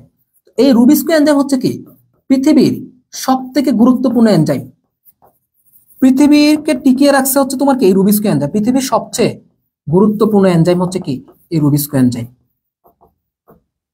পৃথিবীর সবথেকে গুরুত্বপূর্ণ এনজাইম হচ্ছে কি রুবিস্কো এনজাইম। বুঝছো? এটা মূলত কি করে এই যে সিট্রি চক্রে মূলত তোমার কার্বন ডাইঅক্সাইডটাকে সংযোজন করে। কার সাথে? কার্বন ডাইঅক্সাইডকে রাইবোলুস 1,5 বিসফসফেট এইটার সাথে কি করে যুক্ত করতেছে এই রুবিস্কো এনজাইম। এটা কি করতেছে? আরইউবিপি রাইবোলুস 1,5 বিসফসফেটের সাথে কার্বন ডাইঅক্সাইড যুক্ত করাতে কি করে এটা সহায়তা করতেছে। বুঝছো? বুঝছি কি আমরা? তাহলে rubisco very very very important. না থাকলে সালোক সংশ্লেষণ বন্ধ হয়ে যেত। সালোক সংশ্লেষণ বন্ধ হইলে আমরা কিন্তু অক্সিজেন পাইতাম না, প্রাণী জগৎ কি হইতো? নিষ্ক্রিয় হয়ে যেত, একদম নিশ্চিহ্ন। তার মানে একটা এখানে কিন্তু প্যারাডক্স হয়ে গেছে, শ্বসন এবং সালোক সংশ্লেষণ, এটা প্যারাডক্স কাইন্ড অফ। আচ্ছা দেখো, এই যে দেখছো একটু আগে যেটা বলছি ব্যাখ্যা চলে আসছে আবার। একটু আগে কোশ্চেন দেখো, এটা 23-24 আসছে, 23-24 জাস্ট দেখো। সালোক সংশ্লেষণে আলোর উপস্থিতিতে পানির বিভাজনকে কি বলা হচ্ছে? ফটোলাইসিস বলা হচ্ছে। ফটোফসফোরাইলেশন এইটাও আমরা পড়ে ফেলছি। এটা কি তৈরি করে? এটিপি তৈরি করে। গ্লাইকোলাইসিস গ্লুকোজের ভাঙন। এটা কি করবে? গ্লুকোজের ভাঙন, গ্লুকোজের ভাঙন। এবং এই প্রক্রিয়ায় গ্লুকোজকে ভেঙে কি তৈরি করা হয়? 2 অণু পাইরুভিক অ্যাসিড তৈরি করা হয়। 2 অণু পাইরুভিক অ্যাসিড তৈরি করা হচ্ছে। কত মজার পড়া দেখছো ভাই, একদম মজা। তো পাইরুভিক অ্যাসিডের সংকেতটা কি? C3H4O3 শেষ। এত মজার পড়া ভাই, মানুষ কেন পড়ে না এগুলা? গ্লাইকোলাইসিস আমি সিম্পলি বুঝতেছি ভাই, গ্লাইকো মানে গ্লুকোজ, লাইসিস মানে হচ্ছে ভাই ভাঙন, একদম সিম্পল জিনিসটা। তো আমি গ্লুকোজকে ভাঙবো, গ্লুকোজকে ভেঙে আমি কি তৈরি করবো ভাই? পাইরুভিক অ্যাসিড তৈরি করবো। পাইরুভিক অ্যাসিড থেকে তারপর অ্যাসিটাইল কোয়ে আসবে মূলত 2 অণু, ওইটা থেকে আমরা চলে যাবো কোথায়? ক্রেবস চক্রে, ওখান থেকে ইলেকট্রন ট্রান্সপোর্ট চেইন। কত মজার পড়া ভাই এগুলো, একটু একটু জাস্ট ঠান্ডা মাথায় একটু দেখলে তোমরা এগুলো পারো। বুঝছো? ফটো রেসপিরেশন, ফটো মানে কি ভাই? ফটো মানে কি? আলোক, আলোক। রেসপিরেশন মানে কি? শ্বসন। তার মানে কি ফটো রেসপিরেশন মানে কি? আলোক শোষণ। এই ফটো রেসপিরেশন কি কমায় জানো? এটা জানো এটা কি করে? এটা হচ্ছে তোমার কি সালোক সংশ্লেষণকে, সালোক সংশ্লেষণের হার 25% কমায় এটা। যেহেতু শ্বসন, মনে রাখবা শ্বসন এবং সালোক সংশ্লেষণ দুইটা কি অপোজিট, সো এটা কি করে তোমার 25% পর্যন্ত এটা কমাইতে পারে। সেগুলো ইম্পর্টেন্ট, বুঝছো? এগুলো ইম্পর্টেন্ট, খুবই খুবই ইম্পর্টেন্ট, মনে থাকবে। এগুলো খুবই ইম্পর্টেন্ট জিনিস পড়তেছি আমরা। একটা মিনিট।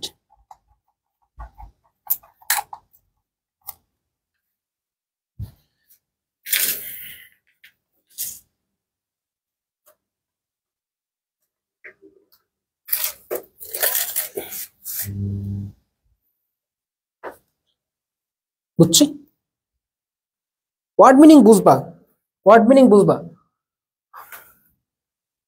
আমি কোনো সময় ক্লাসে ওয়ার্ড মিনিং না পড়ে, আমি না বুঝিয়ে পড়াই না। আমি ওয়ার্ড মিনিং যখন বুঝাইছি, আমার ধরো যারা আমার ব্যাচগুলোতে রেগুলার স্টুডেন্ট আছে, আর একদম বায়োলজি, এই যে ধরো আফিয়া একটা কমেন্ট করছে, আফিয়া তো আমার রেগুলার স্টুডেন্ট, জিজ্ঞেস করে দেখো বায়োলজি কত মজা হয়ে গেছে ওদের কাছে।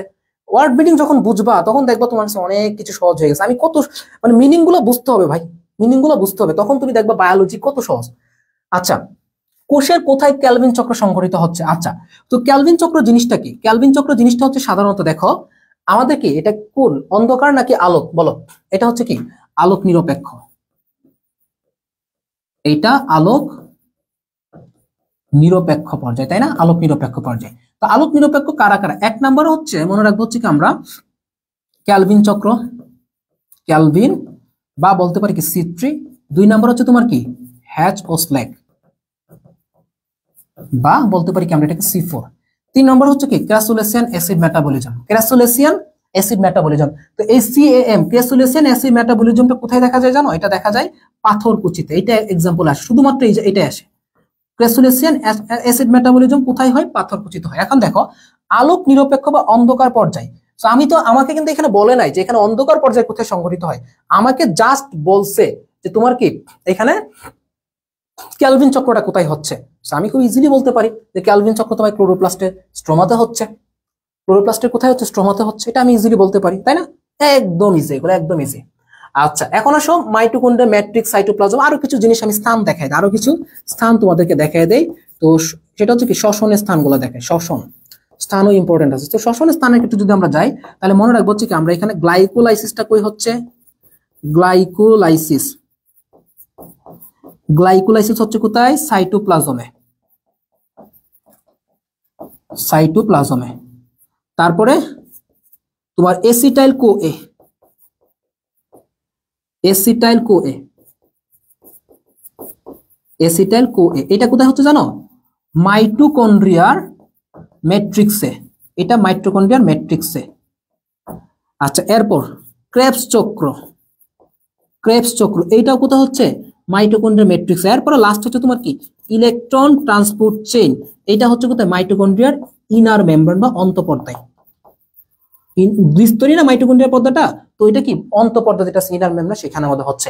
একটু মনে রাখবা যে এসিটাইল কোয়া যেটা আছে এটাকে বলা হচ্ছে কি, দেখো এই এসিটাইল কোয়াটাকে একটা ব্রিজের মতো কাজ করতেছে, গ্লাইকোলাইসিস এবং ক্রেবস চক্র। তো এটা হচ্ছে কি সংযোগকারী স্তর, এইটা মূলত সংযোগকারী স্তর বলা হচ্ছে। তাহলে গ্লাইকোলাইসিস এবং ক্রেবস চক্রের মধ্যে সংযোগকারী স্তরকে বলতো এসিটাইল কোয়ে। তো কতগুলো ইনফরমেশন আমরা পড়ে ফেলছি না, কতগুলো ইনফরমেশন এখান থেকে আমরা পড়ে ফেলছি, বুঝছি? কে কে কমেন্ট করছে? মিতু, রূপা আক্তার, জান্নাতুল আফসানা লোভা, তাবাসসুম আক্তার। নেট প্রবলেমে একটু রিফ্রেশ দাও, একটু রিফ্রেশ দিয়ে দাও। তোমরা কি সব বুঝতেছো? সব বুঝতেছো কিনা একটু বলবা, ঠিক আছে? ওকে, এরপরে চলো আমরা যাই। কোনটি রূপান্তরিত ক্লোরোফিল এ অণু? এই যে একটা টপিক ভাইরা, এই যে একটা টপিক, এটা তোমরা মুখস্থ করতে করতে না কানা হয়ে যাও, মুখস্থ করতে করতে চোখগুলো অন্ধকার হয়ে যায়, তাই না? তো চলো আমরা একটু দেখি এই টপিকটাকে, যে কোনটি রূপান্তরিত ক্লোরোফিল এ অণু, এই ধরনের টপিকগুলোকে আমরা কিভাবে মনে রাখতে পারি। দেখো আমাদের কোশ্চেনটা কি, কোনটি হচ্ছে কি রূপান্তরিত ক্লোরোফিল এ অণু। দেখো ভেরি ইজি, আমরা একটু দেখলেই বুঝবো। তাহলে দেখো এখানে প্রথমে আসি কি, আমরা এখানে যে জিনিসগুলো মূলত এখানে দেখো, এখানে ইলেকট্রন ট্রান্সপোর্ট চেইনের ক্ষেত্রে যেগুলো থাকে মূলত দেখো, যেমন আমরা 1 নম্বরে পাবো কি ফিওফাইটিন, ফিওফাইটিন। আচ্ছা 2 নাম্বার, তো ফিওফাইটিনের পরে আমরা 2 নম্বরে পাবো হচ্ছে কি আমরা +2 কুইনন, তারপর +2 সায়ানিন। 2 নম্বরে পাবো হচ্ছে আমরা +2 কুইনন, মুখস্থ করতে হবে না, আমি বলে দিচ্ছি, একদম সহজে মনে রাখতে পারবা। +2 কুইনন, +2 সায়ানিন, +2 সায়ানিন, ঠিক আছে? 4 নাম্বার, তো +2 কুইনন +2 সায়ানিনের পরে আসে তোমার কি ফেরিডক্সিন, ফেরিডক্সিন। দেখো ওকে, আমরা একটু দেখি এখানে, হ্যাঁ। সো ফার্স্টে খেয়াল করো ফিওফাইটিন, এটা তো আমরা পরে যাই। দেখো তারপর দেখো এখানে ফেরিডক্সিন জিনিসটা আছে, বুঝছো? আর একটা বাদ পড়ছে, আমরা সাইটোক্রোম বাদ পড়ছে, 5 নাম্বার সাইটোক্রোম।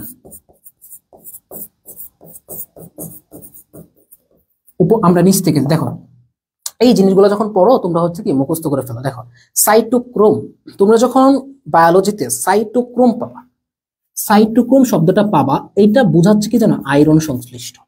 তাহলে সাইটোক্রোম মানে কি আমরা মনে রাখবো এটা আয়রন সংশ্লিষ্ট, জাস্ট এইটুকু মনে রাখবা, পুরো লাইন তো তোমার পড়া লাগবে না। তোমার আসলে এখানে কি আসবে জানো? কোনটি তোমার সাইটোক্রোমে থাকে আয়রন আছে। যেমন আমরা যদি পড়ি, ধরো আমরা যখন পড়বো মতবাদ পড়ি, যে সাইটোক্রোম পাম্প মতবাদ বা লুন্ডেগর মতবাদ, তাহলে সাইটোক্রোম পাম্প মতবাদে বাহকটাকে থাকে আয়রন থাকে, কিন্তু সাইটোক্রোম মানে কিন্তু আয়রন। ফেরিডক্সিন, আচ্ছা ফেরিডক্সিন, দেখো ফেরি, ফেরি দিয়ে কি বোঝাচ্ছে? আয়রন, আর ডক্সিনের এখানে আসবে কি জানো? সালফার। তাহলে এটা কে থাকবে? আয়রন এবং কি সালফার থাকতেছে। তো তুমি বুঝতেছো, দেখো এটা মুখস্থ ছাড়া হচ্ছে, কিন্তু তুমি জানো কি সাইটোক্রোম মানে কি আয়রন হয়ে গেছে। এখন বাকি সবগুলা হিসাব করে দেখো তো কোথাও ফেরি আছে কিনা। ফেরি, ফেরি মানে কি ফেরাস, ফেরাস মানে কি আয়রন, তার মানে সাথে তো সালফার এটাই থাকবে, সালফার ছাড়া এখানে আর কাউকে দিবে না কখনোই। +2 সায়ানিন এবং কি +2 কুইনন। আচ্ছা +2, এই যে দুইটার মধ্যে আমরা জানি কি ক্ষুদ্র কথাটা থাকবে। এখন কথা হচ্ছে একটা হচ্ছে কি ক্ষুদ্র লিপিড, আর একটা হচ্ছে তোমার কি ক্ষুদ্র প্রোটিন। তাহলে প্রোটিন, প্রোটিনের মধ্যে কি থাকতেছে? ইন থাকতেছে। সো অনেকে এটা তো কনফিউশন লাগে যে কোনটা প্রোটিন আর কোনটা হচ্ছে কি লিপিড। তাহলে মনে রাখবো +2 সায়ানিন এটা হচ্ছে কি ক্ষুদ্র প্রোটিন, ক্ষুদ্র প্রোটিন হচ্ছে এটা। আর +2 কুইনন, কুইন মানে কি রানী। সো রানীরা কি মানে একটু চেহারা দেখতে একটু তেল তেলে থাকে, খুবই মানে তোমার করে মানে গ্লিজ দেয় চেহারাটা, তাই না? কুইনন তার মানে কি এটা ক্ষুদ্র লিপিড থাকবে, এটা এটা লিপিড, বুঝছো? আর ফিওফাইটিন এটা রূপান্তরিত ক্লোরোফিল, এটা হচ্ছে গিয়ে রূপান্তরিত ক্লোরোফিল। একটা জাস্ট তোমার এখানে মনে রাখতে হচ্ছে রূপান্তরিত ক্লোরোফিল। মনে রাখবা কি বাকিগুলো তুমি পারলে একটা তো এমনিই পারবা, একটা যে রূপান্তরিত ক্লোরোফিল হবে এটা তুমি এমনিতেই পারতেছো, বুঝছো? এটা বুঝছো? বলো। আচ্ছা, তো এখানে আরেকটা জিনিস আসে যে তোমার সাইটোক্রোমের ক্ষেত্রে এটা হচ্ছে তোমার এটা মূলত কি হিম, এটা হচ্ছে কি হিম গ্রুপ ধারণ করে, এটা মূলত হিম। তা আমরা জানি কি হিম গ্রুপের জন্য কি হচ্ছে লাল হচ্ছে, সেটা মূলত কি লাল বর্ণের হয়। কারণ দেখো আমরা যখন হিমোগ্লোবিন পড়ি, তো হিমোগ্লোবিনে দেখবো আমরা কি পাই, এখানে আয়রন পাই, কিন্তু আয়রনটা ফেরিটিন হিসেবে জমা থাকে। সো আয়রনটা থাকার জন্য কিন্তু হিমোগ্লোবিনের বর্ণটা লাল হচ্ছে। সো এখানেও কি থাকবে, সেম আয়রন বা হিম গ্রুপ থাকে, যেটা বর্ণ কি হচ্ছে লাল হচ্ছে। আরেকটা জিনিস আসে, তোমরা হচ্ছে কি দেখবা প্লাস্টোসায়ানিন ক্ষুদ্র প্রোটিন, এখানে তোমার মূলত হচ্ছে কি দেখো এই ক্ষুদ্র প্রোটিনের ক্ষেত্রে ইলেকট্রন গ্রহীতা কোনটা, দেখো এখানে কি সায়ানিন আছে, তো সায়ানিন মানে কি নীল বর্ণের হবে। তো আমরা দেখো নীলাভ সবুজ মানে নীল সবুজ এই বর্ণটা কোথায় পাই, নীল বর্ণটা, হালকা নীল বর্ণ মূলত কি কপারে থাকে, নীল মানে কি কপার, এখানে নীল মানে হচ্ছে কি কপার থাকবে, অর্থাৎ ইলেকট্রন গ্রহীতা হিসেবে কপার পাচ্ছি। শেষ, আবারও বুঝাবো এটা, আরেকবার বুঝাই ক্লিয়ার করি। দেখো আমাদের মূলত কি ইলেকট্রন ট্রান্সপোর্ট চেইন, এগুলো হচ্ছে কি সব electron transport chain, electron transport chain. দেখো তো নামগুলো দেখো, ফিওফাইটিন, প্লাস্টোকুইনন, প্লাস্টোসায়ানিন, ফেরিডক্সিন, সাইটোক্রোম, প্লাস্টিকে পড়ে সাইটোক্রোম, এটা যেখানেই পাবো আমরা মনে রাখবো এটা দিয়ে বোঝাচ্ছে কি আয়রন। সো এখানে কে থাকবে, আয়রন থাকবে। সো আয়রন মানে কি লাল, আর এটা কি হিম গ্রুপ মূলত, এটা আমরা নর্মালি জানি রক্ত সঞ্চালন থেকে। ফেরিডক্সিন, তো দেখো এখানে ফেরি আছে, ফেরি মানে কি আয়রন, আর ডক্সিন কথাটা যেহেতু আছে আমরা ডক্সিনের মানে কি আমরা বুঝি না, তো আমরা বুঝি না। সো আয়রনের সাথে আরেকটা কিছু থাকবে, এটা হচ্ছে সালফার। প্লাস্টোকুইনন এবং প্লাস্টোসায়ানিন দুইটার মধ্যে একটু কনফিউশন হয় এবং এটা অনেকবার আসছে বিভিন্ন ভার্সিটিতে।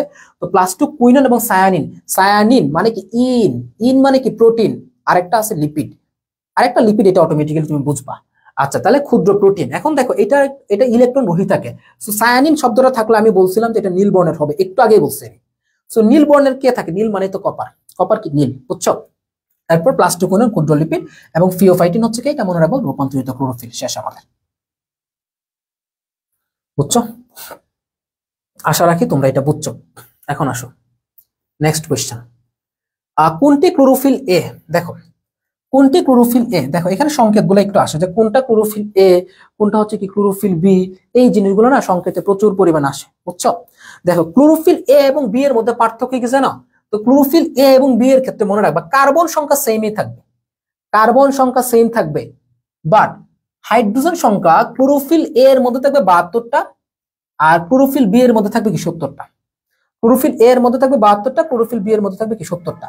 তাহলে দেখো এই যে 72টা এখানেও আছে, এখানেও আছে, বাট এখানে অক্সিজেন মূলত কয়টা হচ্ছে 5টা, 72 এর 5, জাস্ট এটা মনে রাখবা, জাস্ট এটা মনে রাখবা, ঠিক আছে। আর তোমার ক্লোরোফিল এটা হচ্ছে কি এ, ক্লোরোফিল এ, আর ক্লোরোফিল বি যদি বলতো তাহলে ক্লোরোফিল বি এর ক্ষেত্রে কি হবে জানো, এখানে তোমার হাইড্রোজেন 70টা, বাট হচ্ছে কি দেখো ক্লোরোফিল বি, আমরা একটু দেখি ক্লোরোফিল বি, তো এটা হবে কি সাধারণত C55, হাইড্রোজেন 70, তারপর কি অক্সিজেন 6, নাইট্রোজেন 4টা, ম্যাগনেসিয়াম এখানে থাকবে। ওকে, এইটা একটু মনে রাখবো আমরা, ঠিক আছে, এটা একটু দেখো, ক্লিয়ার।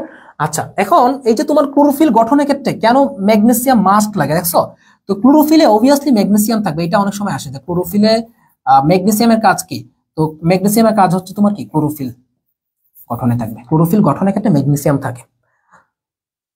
ওকে, ঠিক আছে, গেল। এরপর আসো নেক্সট কোয়েশ্চেন, কোনটি কার্বন বিজারণের স্বীকৃত পথ নয়। আমরা জানি কি কার্বন বিজারণের স্বীকৃত পথ হচ্ছে 3টা, একটা হচ্ছে ক্যালভিন চক্র বা সিটি চক্র, 2 নম্বর হচ্ছে H-O-SLAC চক্র বা C4 চক্র, 3 নম্বর হচ্ছে কি আমাদের ক্রেসোলেসিয়ান অ্যাসিড মেটাবলিজম বা CAM। বাট এখানে যেটা আছে ফটো রেসপিরেশন, এটা কোনো কার্বন বিজারণের জন্য স্বীকৃত পথ এটা নয়, এটা কার্বন বিজারণের কোনো স্বীকৃত পথ নয়, বুঝছো, কোনো কার্বন বিজারণের স্বীকৃত পথ এটা কিন্তু নয়। ওকে, এটা গেল। আচ্ছা তারপর আসো সবাত শোষণে কোন পর্যায়ে অক্সিজেন ব্যবহৃত হচ্ছে, দেখো সবাত শোষণের কোন পর্যায়ে অক্সিজেন ব্যবহৃত হচ্ছে। শ্বসন 2 প্রকার, একটা হচ্ছে কি সবাত শোষণ, আরেকটা হচ্ছে তোমার কি অবাত শোষণ। দেখো তো সবাত শোষণের ক্ষেত্রে অক্সিজেন ব্যবহারটা তখনই হচ্ছে যখন হচ্ছে কি সাধারণত তোমার হয় তোমার ইলেকট্রন ট্রান্সপোর্ট চেইন, যখন এটিপি তৈরি হবে তখন ইলেকট্রন ট্রান্সপোর্ট চেইনে মূলত হচ্ছে তোমার এখানে তোমার অক্সিজেনের ব্যবহারটা হচ্ছে। এবং ইলেকট্রন ট্রান্সপোর্ট চেইনটা দেখো এটা কাজটা কি, ইলেকট্রন ট্রান্সপোর্ট চেইনের কাজটা হচ্ছে সাধারণত এটিপি তৈরি করা, এটা অক্সিজেনকে কাজে লাগিয়ে কি তৈরি করবে, এটিপি তৈরি করবে। তো সবার শোষণে কোন পর্যায়ে অক্সিজেন ব্যবহৃত হচ্ছে, তোমার ইলেকট্রন ট্রান্সপোর্ট চেইনের ক্ষেত্রে এটিপি তৈরি করবে। আর গ্লাইকোলাইসিসের ক্ষেত্রে মনে রাখবো আমরা নরমালি তো পড়ছি, একটু দেখো গ্লাইকোলাইসিসটা একটু আমরা দেখি যে গ্লাইকোলাইসিসে কিছু জিনিস আমাদের একটু পড়া লাগে, গ্লাইকোলাইসিসটা এখানে আমরা কমপ্লিট করি। গ্লাইকোলাইসিস, তো গ্লাইকোলাইসিসকে কি বলা হচ্ছে দেখো, এটা হচ্ছে সাধারণত এটাকে বলা হচ্ছে কি ইএমপি পাথওয়ে, ইএমপি পাথওয়ে বলা হয়। এটাকে হচ্ছে তোমার কি শ্বসনের সাধারণ গতিপথ বলা হচ্ছে, কারণ এটা অবাত এবং সবাত দুই জায়গায় দেখা যায়। শ্বসনের সাধারণ গতিপথ হচ্ছে তোমার কি গ্লাইকোলাইসিস। ঠিক আছে, তো এটা কোথায় হচ্ছে আমরা জানি কি এটা সাইটোপ্লাজমে হচ্ছে। এটা সাইটোপ্লাজমে হচ্ছে। এইটার ধাপ কয়টা থাকবে? এটার ধাপ হচ্ছে কয়টা? 9টি বিক্রিয়ার ধাপ হবে। 9টি বুঝছো? এটা ধাপ হবে কি 9টি ধাপ কিন্তু এটার মধ্যে হয়ে থাকে, মনে থাকবে? আচ্ছা, তো তার মধ্যে উভমুখী থাকবে এবং কি একমুখী থাকবে, দুইটাই থাকবে। তো গ্লাইকোলাইসিসে কি থাকবে? উভমুখী এবং একমুখী দুইটা ধাপে কিন্তু এখানে মূলত বিদ্যমান থাকে। এই লাইভ কি চলতেছে আমি বুঝলাম না।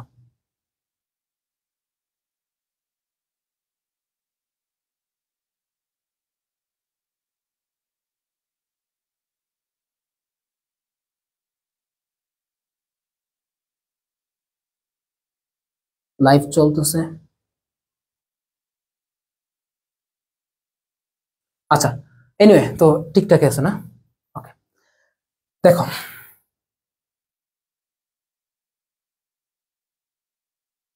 একটু কমেন্টে জানাই তো লাইভটা চলতেছে কিনা। আচ্ছা, ধাপ হচ্ছে 9টি। তো এর মধ্যে সাধারণত সবগুলো উভমুখী হয়, বাট এই 9টি ধাপের মধ্যে 1, 3, 9 এই 3টা ধাপ হচ্ছে তোমার কি সাধারণত এরা মূলত হচ্ছে কি একমুখী হচ্ছে, বাকি সবাই উভমুখী হচ্ছে।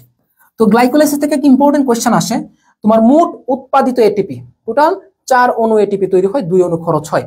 তাহলে দেখো উৎপাদিত এটিপি কত অণু এটিপি তৈরি হচ্ছে? টোটাল হচ্ছে তোমার কি 4 অণু এটিপি তৈরি হচ্ছে। তাহলে খরচ এটিপি কত অণু খরচ হবে? দেখো এটিপি খরচ হবে টোটাল 2 অণু। তাহলে নিট মানে কি তুমি উৎপাদন থেকে খরচটা বাদ দিবে, তাহলে 2 এটিপি তোমার হচ্ছে কি এখানে নিট আছে। এবং গ্লাইকোলাইসিসে টোটাল আর কি থাকবে এখানে? প্লাস হচ্ছে কি আমার এখানে NADPH2 উৎপন্ন হবে। কি উৎপন্ন হবে? আর NADPH2 কি উৎপন্ন হবে তোমার? টোটাল দেখো আমাদের উৎপন্ন হবে কি 2 অণু NADPH2। তাহলে টোটাল এখানে এটিপি আসবে কয়টা? 6 অণু এটিপি, 6 এটিপি টোটাল উৎপন্ন হবে। বুঝছো? টোটাল কত এটিপি উৎপন্ন হবে? 6 এটিপি উৎপন্ন হবে। তাহলে গ্লাইকোলাইসিসে টোটাল এটিপি উৎপন্ন হচ্ছে 6টা। এবং গ্লাইকোলাইসিস থেকে আমরা আলটিমেটলি কি পাচ্ছি? আমরা আলটিমেটলি পাচ্ছি হচ্ছে তোমার কি পাইরুভিক অ্যাসিড পাচ্ছি। বুঝছো? সো এই জিনিসটা গ্লাইকোলাইসিস থেকে তুমি এতটুকু পড়লেই তোমার জন্য হয়ে যাচ্ছে। আর আমরা যদি ক্রেবস চক্রের কথা চিন্তা করি, দেখো আমি একটু বর্ণনা করে দিচ্ছি এখানে। ক্রেবস চক্র এইটা কোথায় হচ্ছে? এটা হচ্ছে মূলত কি মাইটোকন্ড্রিয়ার, আমরা অলরেডি বলছি এটা মাইটোকন্ড্রিয়ার কোথায় বলতো? ম্যাট্রিক্সে হচ্ছে, ম্যাট্রিক্সে। সো এখানে কি উৎপন্ন হচ্ছে? টোটাল 24 এটিপি উৎপন্ন হচ্ছে, টোটাল 24টা এটিপি উৎপন্ন হচ্ছে। বুঝছো? 24টা এটিপি এখানে টোটাল উৎপন্ন হয়। এবং এইটার জন্য কি বলা হচ্ছে? মাইটোকন্ড্রিয়াকে কোষের পাওয়ার হাউস বলা হচ্ছে। বুঝছো? এই জন্য মূলত এটাকে পাওয়ার হাউস বলা হচ্ছে। এটাকে আরো কিছু নাম বলা হয়, এটা হচ্ছে কি এটাকে বলা হচ্ছে কি ট্রাই কার্বক্সিলিক অ্যাসিড চক্র বলা হয়। ট্রাই কার্বক্সিলিক অ্যাসিড চক্র, অ্যাসিড চক্র, বা এটাকে সংক্ষেপে TCA বলা হচ্ছে, অথবা এটাকে বলা হচ্ছে তোমার সাইট্রিক অ্যাসিড চক্র, সাইট্রিক অ্যাসিড চক্র বলা হচ্ছে। ঠিক আছে, বুঝছি সবাই? আমি আশা রাখি প্রত্যেকে এটা ক্লিয়ার হয়েছে। আজকের ক্লাসটা করো, এরপর গিয়ে যখন তোমরা কোয়েশ্চেন সলভ করতে যাবা তখন আমার নামটা মনে করো। বুঝছো? আমার নামটা তখন মনে করো যে কোয়েশ্চেনটা যখন সলভ করতে যাবা। ঠিক আছে, যখন কোয়েশ্চেনটা সলভ করতে যাবো তখন আমার নামটা মনে রেখো। তাহলে বুঝবা যে আজকে ক্লাসটা করার পর আলটিমেটলি চ্যাপ্টারটা তোমার কতটা সহজ হয়েছে, তুমি তখন বুঝবা। আচ্ছা, সবাত শোষণে কোন ধাপে NADH চালিত হয়? ইলেকট্রন ট্রান্সপোর্ট তন্ত্র, এসএম। অক্সিজেন এবং NADH হচ্ছে তোমার কি, দেখো এটার কাজ কি জানো? আমরা এটা হচ্ছে তোমার দেখো NADH এবং FADH2।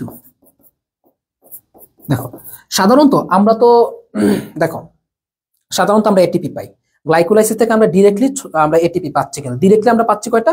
2টা এটিপি পাচ্ছি, তাই না? গ্লাইকোলাইসিস থেকে আমরা ডিরেক্টলি পাচ্ছি 2 অণু এটিপি। বুঝছো? সিমিলারলি দেখো তোমার আমাদের যে ক্রেবস চক্র, সেই ক্রেবস চক্র থেকে আমরা ডিরেক্টলি পাচ্ছি 6 অণু, সরি ডিরেক্টলি এটিপি পাচ্ছি 2টা মূলত। বাট ক্রেবস চক্রের মধ্যেও কিন্তু তোমার 6 অণু NADH2 তৈরি হচ্ছে এবং 2 অণু FADH2 তৈরি হচ্ছে। বাট এগুলা কিন্তু পরবর্তীতে ভাঙা হয়। সো এগুলাকে ভেঙে দেখো ইলেকট্রন ট্রান্সপোর্ট চেইনটা কেন লাগবে? দেখো এগুলা কি করে জানো? এটিপি সিনথেসিস, মাইটোকন্ড্রিয়ার গঠনটা যখন পড়বা, মাইটোকন্ড্রিয়ার গঠনে কি থাকে? আমাদের মেমব্রেন থাকবে দ্বিস্তর, অক্সিজেন থাকে, ক্রিস্টি থাকে, এরপর আরেকটা অংশ থাকে এটিপি সিনথেস। এটিপি সিনথেস, বুঝছো? তো এইখানে এইটাকে কি করার জন্য মূলত এটিপি সিনথেসিস করা হয়। এটাতে এটিপি সিনথেসিস নিয়ে দেখো, এটিপি সিনথেসিস নিয়ে এগুলা থেকে মূলত এটিপি তৈরি করা হচ্ছে। বুঝাইতে পারছো? বুঝাইতে পারছি তোমাদেরকে? তাহলে আমাদের মেইন এটিপি তৈরি হয় কোথায় জানো? আমাদের মেইন এটিপি তৈরি হয় তোমার ক্রেবস চক্র পর্যন্ত। বাট এটা কি করে? জাস্ট ট্রান্সফরমেশন করে। এটা জাস্ট কি করে? ট্রান্সফরমেশন করতেছে। এটা নিজস্ব কোনো এটিপি তৈরি করতেছে না, জাস্ট ট্রান্সফরমেশন করতেছে, নিজে কোনো এটিপি তৈরি করতেছে না। অর্থাৎ NADH2 এবং কি তোমার FADH2 কে জাস্ট কনভার্ট করবে, আর কোনো কাজ এটা করবে না। বুঝছো তাইলে এই কনসেপ্টটা? তাহলে এখনো FADH2 থেকে কত এটিপি তৈরি এটা জানো? এখনো FADH2 থেকে হচ্ছে তোমার কি 2 এটিপি তৈরি হয়, আর NADH2 থেকে, আর এটা একটু বলে দিই, সাধারণত এখনো NADH2 আমরা আগের বইয়ে ছিল হচ্ছে কি ইকুয়াল তোমার 3 এটিপি সাধারণত। বাট গ্লাইকোলাইসিসের ক্ষেত্রে ইকুয়াল একটা NADH2 ইকুয়াল কি 2 এটিপি হয়ে গেছে এখন, বুঝছো? এটা একটু ইকুয়াল বা, আর এখনো FADH2 এটা ইকুয়াল কি 2 এটিপি। বুঝছো? আশা করি তোমরা বুঝছো এই জিনিসটা। কোনটি ক্রেবস চক্রের প্রথম উৎপাদিত যৌগ? দেখো, তো ক্রেবস চক্রকে সাধারণত সাইট্রিক অ্যাসিড চক্র বলা হয়। এটা কেন বলা হচ্ছে জানো? কারণ এই ক্রেবস চক্রের মধ্যে প্রথম উৎপাদিত যৌগ হচ্ছে তোমার কি সাইট্রিক অ্যাসিড। সর্বপ্রথম উৎপাদিত যৌগের নাম হচ্ছে কি সাইট্রিক অ্যাসিড। ক্রেবস চক্রের সর্বপ্রথম উৎপাদিত যৌগের নাম হচ্ছে সাইট্রিক অ্যাসিড। দ্যাটস ওয়াই এটাকে বলা হচ্ছে কি সাইট্রিক অ্যাসিড চক্র বলা হচ্ছে। দ্যাটস ওয়াই এটাকে কি বলা হচ্ছে? সাইট্রিক অ্যাসিড চক্র বলা হচ্ছে। মনে থাকবে? সবাই বুঝছে এটা?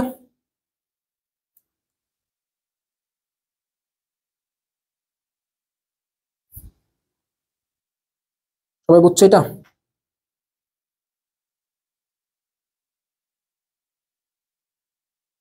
আচ্ছা, এটা হচ্ছে কি, ধরো এটা হচ্ছে একটা স্থায়ী যৌগ। সাইট্রিক অ্যাসিড হচ্ছে এটা স্থায়ী, এটা স্থায়ী থাকে।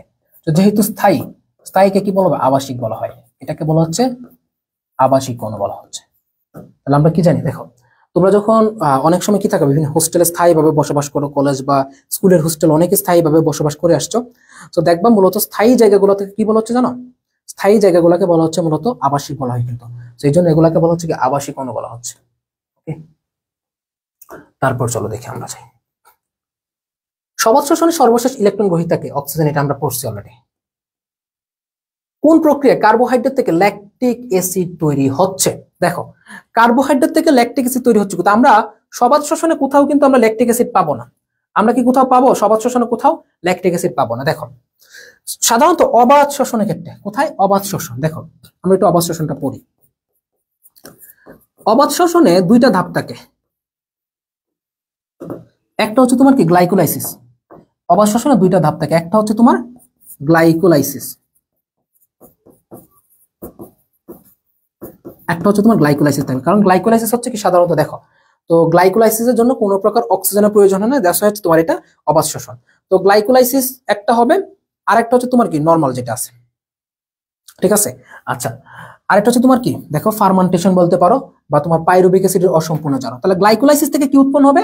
দেখো, এখান থেকে কি উৎপন্ন হবে? C3H4O3 পাইরুভিক অ্যাসিড তৈরি করলো এখানে। তারপর এই পাইরুভিক অ্যাসিডের অসম্পূর্ণ জারণ হবে 2 নম্বর ধাপে গিয়ে। তো পাইরুভিক অ্যাসিডের অসম্পূর্ণ জারণ, তো পাইরুভিক অ্যাসিডের অসম্পূর্ণ জারণের ক্ষেত্রে 2টা জিনিস হইতে পারে, 2টা ধাপ হয় মূলত।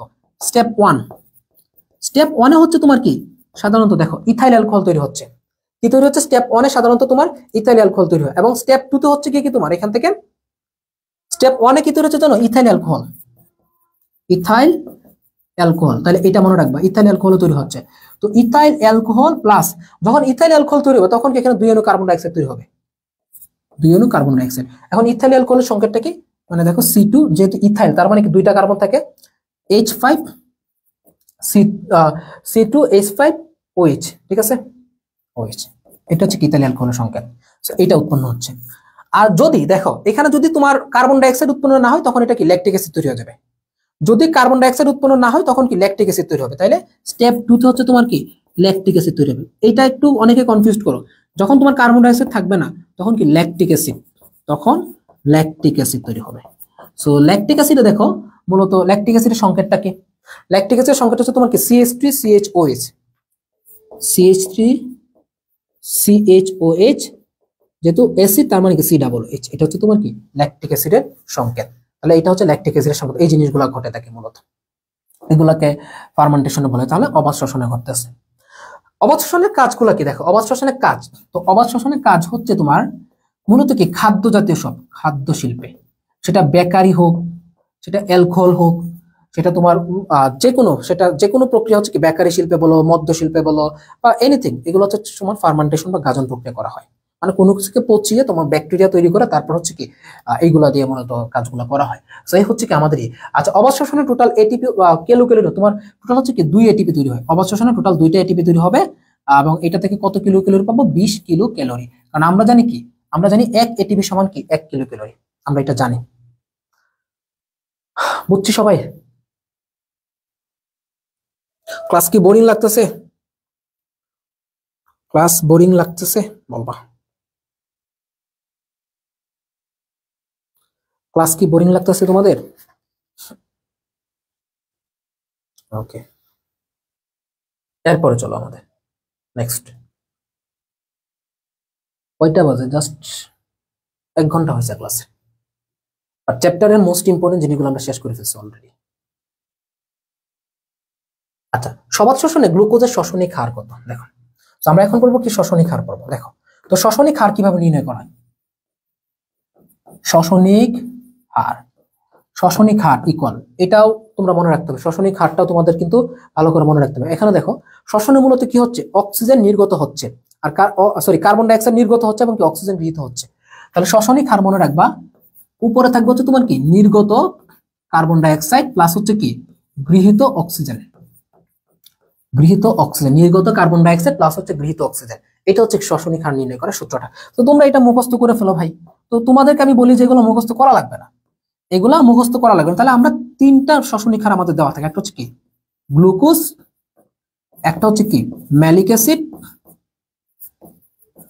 একটা হচ্ছে তোমার কি অলিক অ্যাসিড। ভাই দেখো, এগুলো মুখস্থ করলে একটা সমস্যা কি জানো? দেখো, বলতে পারো যে ভাই এগুলো তো মাত্র 3টে ইনফরমেশন, আমি 3টা ইনফরমেশন মুখস্থ করা আমার জন্য কোনো বিষয়ই না, এটা তুমি বলতে পারো। বাট এক্স্যাক্টলি তুমি যখন এক্সাম হলে যাবা তখন তোমার প্রবলেমটা হবে হচ্ছে যে 3টে ইনফরমেশনকে না মানে একটু তোমার প্যাচ লাগবে, যে মনে হবে যে এই আমি মেলিকের জন্য এটা পড়ছি, অলিকের জন্য এটা পড়ছি, মানে কোনটার জন্য যে এক্স্যাক্টলি কি এটা হাইপার টেনশনে মনে থাকে না। প্রবলেমটা হচ্ছে এই জায়গায়। বাট নর্মালি মুখস্থ করলে 3টে ইনফরমেশন কিচ্ছু না। বাট আমি তোমাদেরকে ট্রিক্স দিব না, বাট হিন্টস দিব। ট্রিক্স এবং হিন্টস এর মধ্যে পার্থক্য আছে, শর্টকাটের মধ্যে পার্থক্য আছে। তো আমি এখানে কোনো ছন্দ টন্দ কিছু দিব না, জাস্ট একটা হিন্টস দিব। দেখো, আমরা এই চ্যাপ্টারটাতে সালোক সংশ্লেষণ বলো বা শ্বসন বলো, মূলত কাকে নিয়ে খেলতেছি? গ্লুকোজ নিয়ে। তাহলে গ্লুকোজটা কি থাকবে? একটা অপটিমাম, গ্লুকোজ অপটিমামে থাকে। সো গ্লুকোজের শ্বসনিক হার অবভিয়াসলি 1, বুঝছো?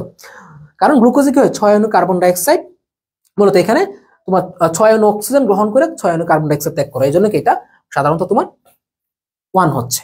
অলিক অ্যাসিড, তোমরা দেখো যখন ইনফোগুলো দেখবা অপশনগুলো সাধারণত এই 3টা মাস্ট পাবা। তো অলিক অ্যাসিড, অলিকে কি থাকতেছে? ও মানে কি এই যে 071। আরেকটা থাকবে মেলিক, মানে কি মেলা, অনেক কিছু থাকবে, তার মানে সব থেকে বেশি 1.33। শেষ, মুখস্থ না করলে এগুলো হয়ে যাবে। কারণ দেখো সেইখানে আবার ভ্যালুতে কিন্তু কোনো প্রকারই থাকবে না।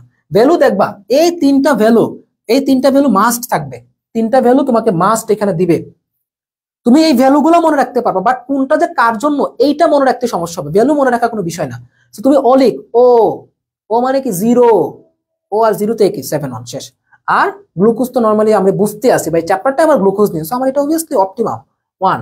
মেলিক মানে কি মেলা মানে কি বিশাল, অনেক মানে কি তোমার 1.33। শেষ, সবার থেকে বেশি।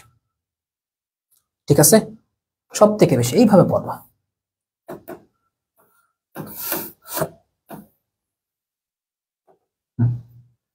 দেখো, তো এটা আমরা অলরেডি পড়ছি যে কোনটি গ্লাইকোলাইসিস ও ক্রেবস চক্রের সংযোগকারী সূত্র অ্যাসিটাইল কোয়ে, এটা আমরা অলরেডি পড়ছি, এটা আর আমাদের এখন পড়ার দরকার নেই। বা একটা ছেলে পাইলাম মারুফ রানা, মারুফ রানা তো আমাদের বেস্ট স্টুডেন্ট। মারুফ দেখা যায়। তো আমি বলি না ছেলেরা রেগুলার না, তো কয়েকজন ছেলে আছে আর আবার ভালো রেগুলার, ইনশাল্লাহ ভালো করবা। আচ্ছা, আরেকটা আসছে দেখো, কোনটি ঘাস জাতীয় উদ্ভিদের জন্য ম্যাক্রোমোভ? দেখো সাধারণত আমরা ম্যাক্রো এবং মাইক্রোগুলা আমরা একটু দেখি। দেখো টাইপটা ইম্পর্টেন্ট, আমি পুরো টাইপটা তোমাদেরকে ক্লিয়ার করাচ্ছি, আমার সাথে শুধু মনোযোগ দিবা। আচ্ছা গ্লুকোজ বলছিল, আচ্ছা যদি গ্লুকোজ বলে তাইলে 1, হয়তো আমার মিস্টেক হচ্ছে, গ্লুকোজ বললে 1, ম্যালিক অ্যাসিড 1.33, অলিক অ্যাসিড 0.71, জাস্ট এটা মনে রাখো তাহলে হবে। ওকে আচ্ছা, আমি ক্লাসে টুকটাক মানে আছে না যে ভুলবশত ভুল করে ফেলা, এটা আবার আফিয়া আমার ধরায় দেয়, ওর চোখে সবকিছু পড়ে যায়। হ্যাঁ আমি আছে না যে তোমার হয়তো বা অনেক সময় অনেক কিছু খেয়াল করে থাকি না, যে দাগাবো একটা দাগাই ফেছে আরেকটা, সেটা ও আবার এসে ধরাইয়া দেয়। আচ্ছা দেখি ঘাস জাতীয় উদ্ভিদের জন্য ম্যাক্রোমোল কোনটা। দেখো সাধারণত উদ্ভিদের নেসেসারি এলিমেন্ট বলতে পারো 17টি। কয়টা? অত্যাবশ্যকীয় এলিমেন্ট কয়টা? 17টি। তার মধ্যে মাইক্রো, তার মধ্যে দুইটা ভাগ করতে পারবো। একটা হচ্ছে কি মাইক্রো, ম্যাক্রো। ম্যাক্রো মানে কি অনেক গুরুত্বপূর্ণ 9টা, আর কিছু আছে তোমার কি মাইক্রো। মাইক্রো মানে কি কম গুরুত্বপূর্ণ, এখানে কয়টা থাকবে? 8টা। সংখ্যাগুলো একটু পড়ে, কিন্তু সংখ্যাগুলো নিয়ে একটা সময় তোমার বহুত লেভেলে পেজ ছিল, বহু পেজ ছিল একটা সময়, বুঝছো? তো মাইক্রো গুলো মনে রাখলে ম্যাক্রো গুলো তোমরা এমনিতেই পারবা, ঠিক আছে? মাইক্রো গুলো মনে রাখলে ম্যাক্রো গুলো এমনিতে পারবা। সেইগুলো একটা কমন ট্রিক্স, তোমরা সবাই জানো, এটা আমিও জানি, তুমিও জানো, সবাই জানে। কে এটা হচ্ছে তোমার কি MGK cafe for nice chops. MGK cafe for nice chops. দেখো এমজি মানে কি ম্যাগনেসিয়াম, তারপর কে মানে কি পটাশিয়াম, ক্যালসিয়াম মানে কি সিএ মানে কি ক্যালসিয়াম, তারপর নাইসের এন থেকে হচ্ছে কি নাইট্রোজেন, তারপর ওখানে হচ্ছে কি চপসটা ইম্পর্টেন্ট আছে, carbon, hydrogen, oxygen, phosphorus, sulphur. বাকি যারা আছে সবাই হচ্ছে কি তোমার মাইক্রোমোল, বুঝছো?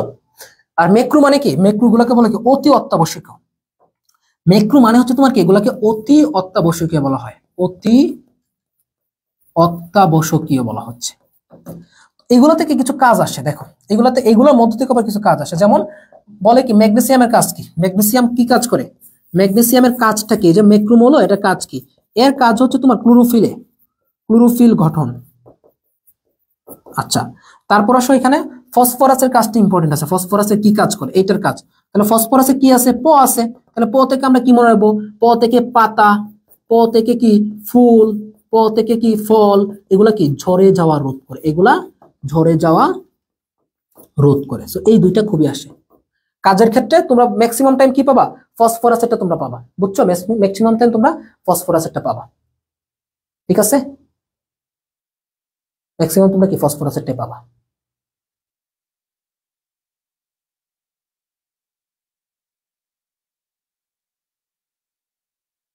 আচ্ছা এখন আসো উপকারী মৌল জিনিসটা কি। দেখো উপকারী মৌল নিয়ে তোমাদের একটু প্রশ্ন আসে, যে উপকারী মৌল, উপকারী। তো উপকারী জিনিসগুলো হচ্ছে কি, এরা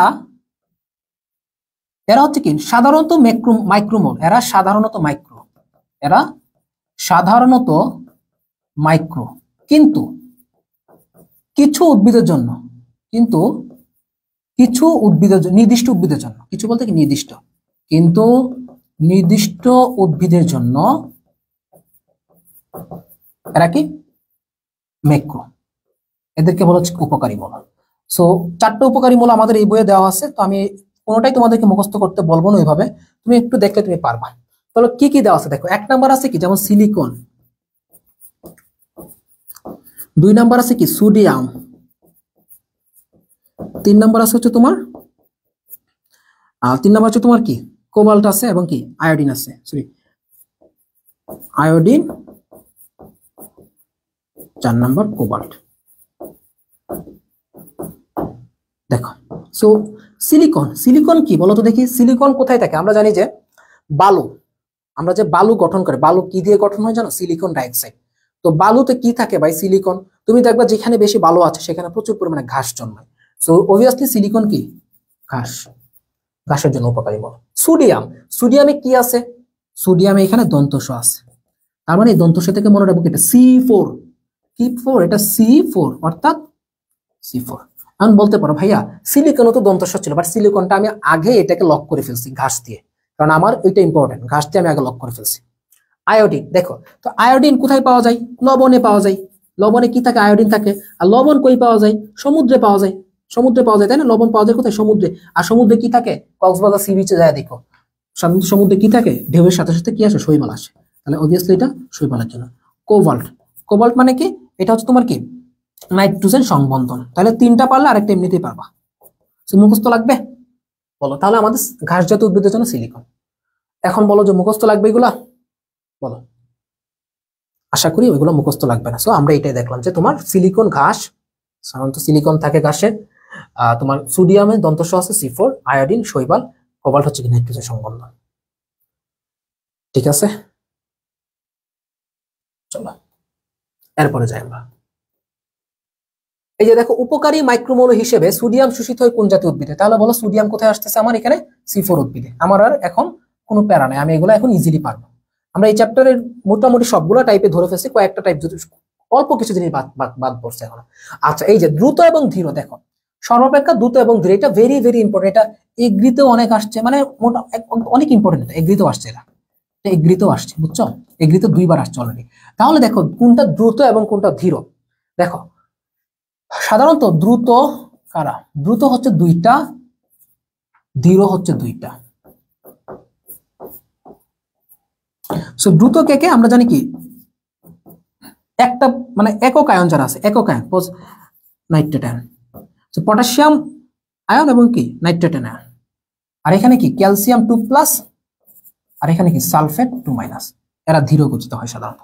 এখন দেখো যারা ধীরে থাকবে, তোমার যদি একটা চিকন রাস্তা দিয়ে, ধরো একটা লেন রাস্তা, এক লেনের রাস্তা, তোমার সামনে একটা রিক্সা যাচ্ছে আর তুমি পেছনে কি একটা প্রাইভেট কার নিয়ে যাচ্ছ।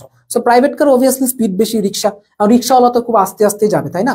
তো তখন কিন্তু তোমার প্রাইভেট কারের গতিটাকে কিন্তু বাধা দিচ্ছে।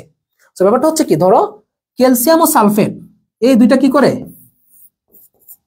পটাশিয়াম ও নাইট্রেটের গতিতে বাধা দেয়।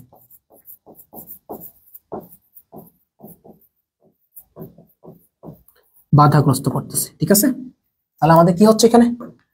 নাইট্রেট হচ্ছে, বুঝছো? আর একটা কথা বলে দিই, যদি কোনো একটা অপশনে তোমার ধরো বা কোনো কোয়েশ্চেন আসছে নিচের কোনটি ধীরগতির, তোমার ধীরগতির আয়ন, তো সেখানে যদি তোমার ক্যালসিয়াম এবং সালফেট না থাকে ধরো তোমার দেওয়া আছে কি ম্যাগনেসিয়াম 2+, তখন দাগাবা হচ্ছে কি ম্যাগনেসিয়াম আয়ন। কারণ নর্মালি হচ্ছে কি ধীরগতির আয়ন হচ্ছে কি যারা মানে দ্বিতক আয়ন বলতে পারো, বা ধনাত্মক বা ঋণাত্মক, এরা হচ্ছে কি সাধারণত ঋণাত্মক, বা এরা হচ্ছে তোমার ধীরগতির আয়ন। শেষ। এরপর আসো, পাতায় শোষিত সৌর রশ্মির মোট পরিমাণে কত ভাগ ক্লোরোফিল ও অন্যান্য রঞ্জক পদার্থ কর্তৃক শোষিত হয়? এখন ধরো সূর্যের আলোটা আসতেছে, সেটা কিন্তু আমরা সম্পূর্ণটা কাজে লাগাই না। সেটা আমরা সম্পূর্ণটা কিন্তু কাজে লাগাই না, সেটা অনেকটা কাজে লাগে, আবার অনেকটা হচ্ছে তোমার কি কাজে লাগতেছে না, বুঝছো? অনেকটাই কাজে লাগবে, অনেকটা হচ্ছে তোমার কি এখানে কাজে লাগবে না। আমরা একটু দেখি যে কতটা, কোনটায় কত % কাজে লাগতেছে। দেখো মূলত হচ্ছে যতটুকু সূর্যের আলো আসবে, ধরো আপতিত সূর্য আলো, এই যে সূর্যটা আলো দিচ্ছে, ঠিক আছে, এই সূর্যালোক আসলো, তো এইটার 83% ক্লোরোপ্লাস্ট কর্তৃক শোষিত হবে। এইটার 83% ক্লোরোপ্লাস্ট কর্তৃক শোষণ হবে।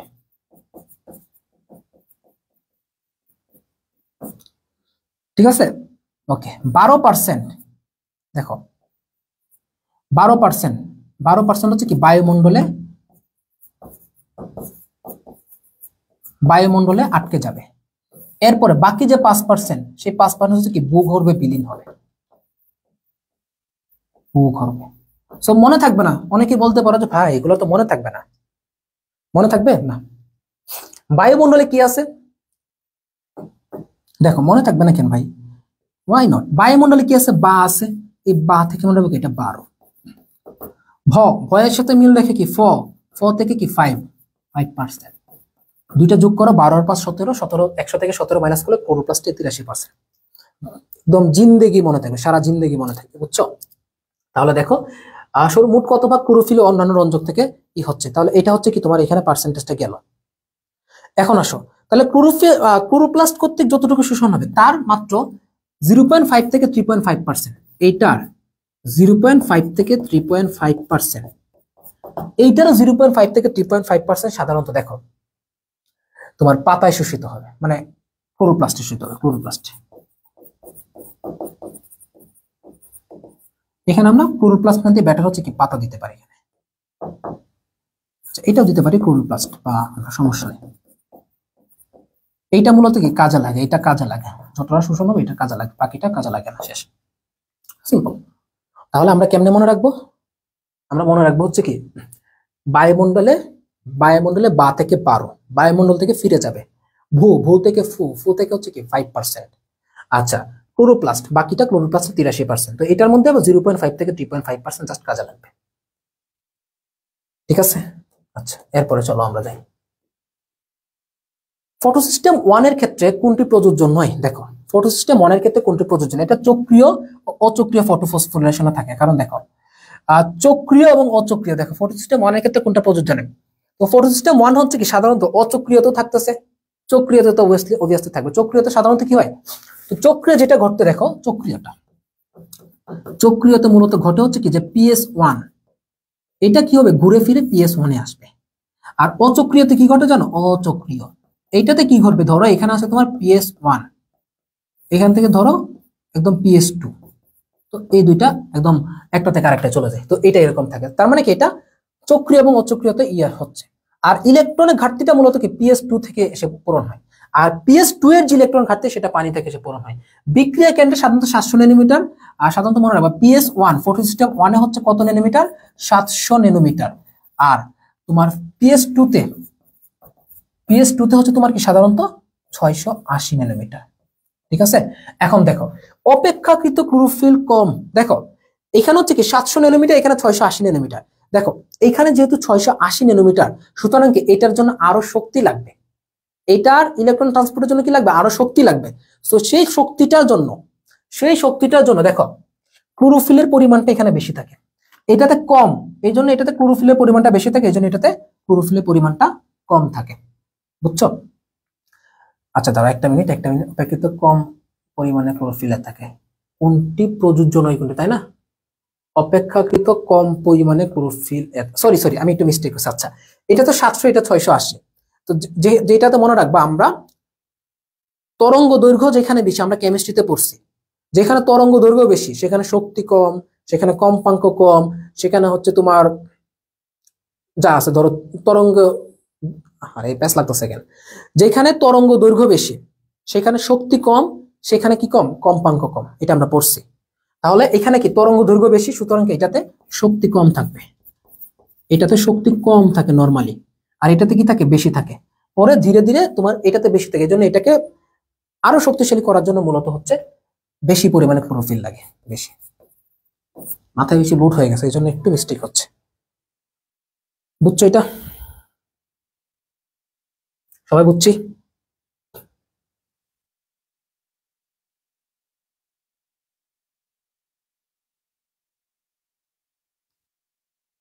ওকে, চলো এরপরে।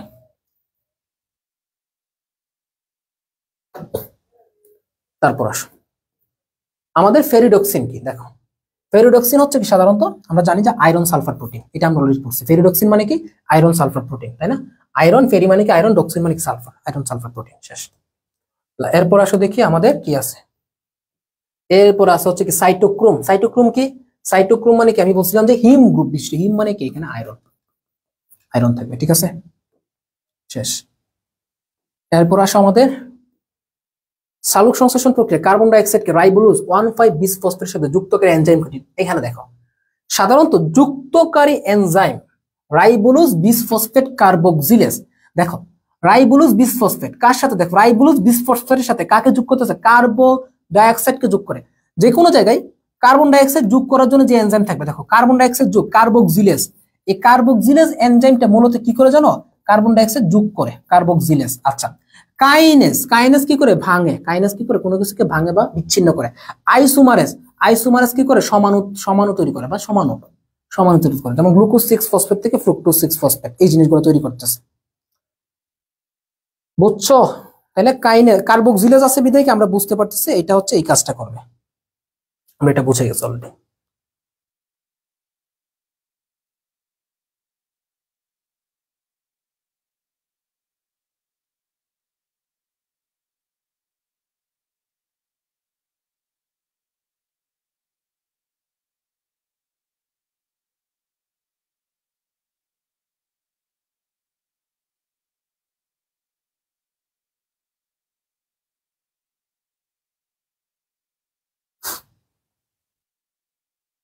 ঠিক আছে, চলো।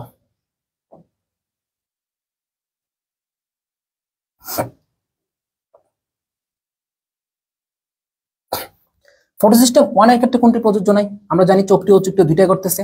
বিক্রিয়া কেন্দ্রে ক্লোরোফিল A700 থাকে, NADP+ বিজারণে ইলেকট্রন প্রদান করে। এগুলো মূলত কি ফটোসিস্টেম গুলো কি প্রদান করে? মূলত ইলেকট্রন প্রদান করে, এগুলো কোনো প্রকার প্রোটন প্রদান করে না।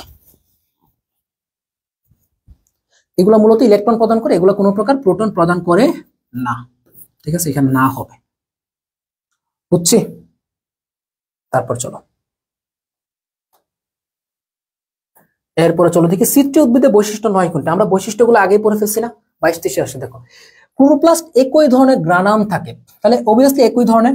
টেম্পারেচার 10 থেকে 25 ডিগ্রি সেলসিয়াস তাপমাত্রা প্রয়োজন, সিম্পল এটা। 50 থেকে 150 ppm থাকে। আর C4 এর ক্ষেত্রে একটু মনে রাখবা 0.10 থেকে 10 ppm থাকবে।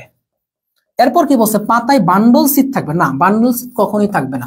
কারণ বান্ডল সিট শুধুমাত্র কার থাকে? C4 এর ক্ষেত্রে থাকে। বান্ডল সিট কোথায় থাকে? শুধুমাত্র C4 এর ক্ষেত্রে থাকে, এটা একটু মনে রাখো, তাহলে হবে। তারপর আসো, অপেক্ষাকৃত বেশি পরিমাণে ক্লোরোফিল থাকে কোনটিতে? দেখো, সো এটা বলবা তোমরা, অ্যান্সার করো, আমি আর এটা অ্যান্সার করবো না। অপেক্ষাকৃত বেশি পরিমাণে ক্লোরোফিল কোনটিতে থাকে? সো তোমরা অ্যান্সার করো এটা, যে অপেক্ষাকৃত বেশি পরিমাণে ক্লোরোফিল কোনটিতে থাকে। এটা তোমরা অ্যান্সার করবা যে অপেক্ষাকৃত বেশি পরিমাণে ক্লোরোফিল কোনটাতে থাকে। আমি অলরেডি অনেক ব্যাখ্যা পড়াইছি এটা নিয়ে।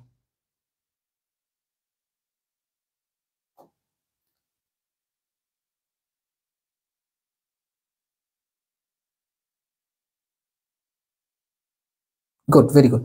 তাহলে বেশি পরিমাণে ক্লোরোফিল থাকবে কোথায়? ফটোসিস্টেম 1। কারণ এইটাতে কি থাকে? 700 ন্যানোমিটার থাকে। দ্যাটস এটাতে কি থাকে? শক্তির প্রয়োজন থাকে। আচ্ছা, সো এইটাতে কত থাকে? 680 ন্যানোমিটার। সো এই 680 ন্যানোমিটার যেটা আছে এটা হচ্ছে কি বায়োলজিতে সবথেকে শক্তিশালী অ্যান্টিঅক্সিডেন্ট। বায়োলজিতে সবচেয়ে শক্তিশালী অ্যান্টিঅক্সিডেন্ট, সবচেয়ে শক্তিশালী অ্যান্টিঅক্সিডেন্ট, বায়োলজিতে সবথেকে শক্তিশালী অ্যান্টিঅক্সিডেন্ট এটা। ঠিক আছে, চলো এরপরে। গ্লাইকোলাইসিস কোষের কোথায় ঘটে? অলরেডি আমরা দেখছি এটা সাইটোপ্লাজমে ঘটে, এটা নিয়ে আর ডিটেইলস পড়ার কিছু নাই। সাইটোপ্লাজমে ঘটে, এটা আমরা পড়ছি অলরেডি। এরপর আসো, এরপরে চলো দেখি আমাদের এসিটাইল কোয়ে কোষের কোথায় ঘটতেছে, এটা আমি বলছি অলরেডি। আমরা অনেক আগে ব্যাখ্যা করে ফেলছি মাইটোকন্ড্রিয়াল ম্যাট্রিক্সে পড়ে। সো আমি আগে যখন ব্যাখ্যাগুলো দিছি, এখন দেখছো কতটা সহজ লাগতেছে? এখন অনেক সহজ লাগতেছে কিন্তু, তাই না? আচ্ছা, এরপর আসো, ক্রেবস চক্র উদ্ভিদের কোথায় ঘটে? ক্রেবস চক্র মাইটোকন্ড্রিয়াল ম্যাট্রিক্সে ঘটে, এটা আমরা অলরেডি দেখছি। ইনার মেমব্রেনে কি ঘটতেছে? এখানে ইলেকট্রন ট্রান্সপোর্ট চেইন ঘটে, ইলেকট্রন ট্রান্সপোর্ট চেইন ঘটে। শেষ।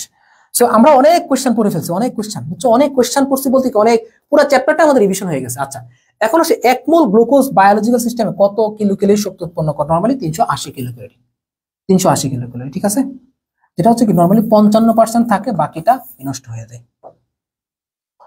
এগুলো মুখস্থ রাখবা, 380 ক্যালোরিটা। উদ্ভিদ কর্তৃক মাটি হতে শোষণকৃত উপাদান কয়টি? আচ্ছা, মাটি থেকে শোষণকৃত নরমালি কি 14টি বা 13টি, 14টি অথবা 13টি হয়, 14টি অথবা 13টি। নরমালি অপশনে কিন্তু 14টি দেওয়া থাকে। মাটি হতে শোষণ করবে কয়টা? 14টা বা 13টা। মাটি হতে কয়টা? 14টা বা হচ্ছে কি 13টা, 14টি বা 13টি। ঠিক আছে, মাটি হতে শোষণ করে 14টি বা 13টি। তারপর আসো, ওকে, উদ্ভিদের স্বাভাবিক বৃদ্ধি বিকাশের জন্য কতটি মৌলিক উপাদান অত্যাবশ্যকীয়? সো অত্যাবশ্যকীয় মৌলিক উপাদান আমরা জানি কয়টা? বলো, 58, 17টা। এই যে 17টি অত্যাবশ্যকীয়, কয়টি? 17টি আমরা জানি। ক্লিয়ার? তারপর আসো, আচ্ছা, এই যে পুষ্টি উপাদান 14টি আমরা পড়ছি অলরেডি। আচ্ছা, কোনটি ম্যাক্রোমোল? এমজিকে, ক্যাফে ফর নাইস চপস। চপসের যে এস আছে, এই এস থেকে আমরা বলতে পারি কি সালফার। ইজি কোয়েশ্চেন, একদম ইজি কোয়েশ্চেন। তো এখন বলো, চ্যাপ্টারটা কি কঠিন লাগতেছে নাকি সহজ লাগতেছে?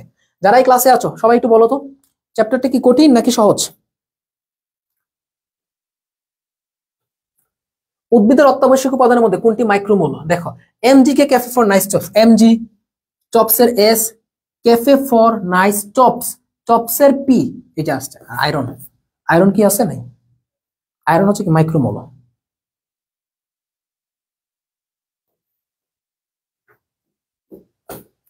আচ্ছা, খনিজ লবণ শোষণে লুন্ডেগর থিওরি অনুযায়ী বাহক কোনটি? দেখো, নরমালি লুন্ডেগর মতবাদের আরেকটা নাম হচ্ছে সাইটোক্রোম পাম্প মতবাদ, এটা কি করে আয়রন বাহক হিসেবে থাকে, সাইটোক্রোম বা আয়রন কি থাকে বাহক হিসেবে থাকে।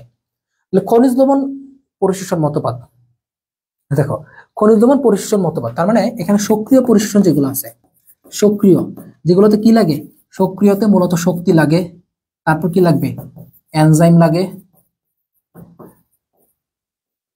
আচ্ছা শক্তি লাগবে এনজাইম লাগবে, এটা হচ্ছে কি সক্রিয় শোষণ মতবাদ। দেখো এখন এখানে কে থাকবে, এখানে তোমার তিনটা মতবাদ আছে, একটা হচ্ছে কি লুন্ডেগর বা সাইটোক্রোম পাম্প মতবাদ, পাম্প মতবাদ। তারপর 2 নম্বর হচ্ছে কি প্রোটন অ্যানায়ন কো ট্রান্সপোর্ট, প্রোটন অ্যানায়ন কো ট্রান্সপোর্ট, কো ট্রান্সপোর্ট, ঠিক আছে, প্রোটন অ্যানায়ন কো ট্রান্সপোর্ট মতবাদ। 3 নাম্বার হচ্ছে তোমার কি এখানে তোমার ধরো প্রোটন অ্যানায়ন কো ট্রান্সপোর্ট গেল, 3 নাম্বার হচ্ছে তোমার এখানে কি আছে লেসিথিন বাহক ধারণা। তো এখানে লেসিথিন বাহক ধারণা, এখানে মূলত কি লেসিথিন বাহক ধারণাতে লেসিথিনটা কি হিসেবে থাকে জানো, লেসিথিনটা থাকে হচ্ছে তোমার এখানে বাহক হিসেবে।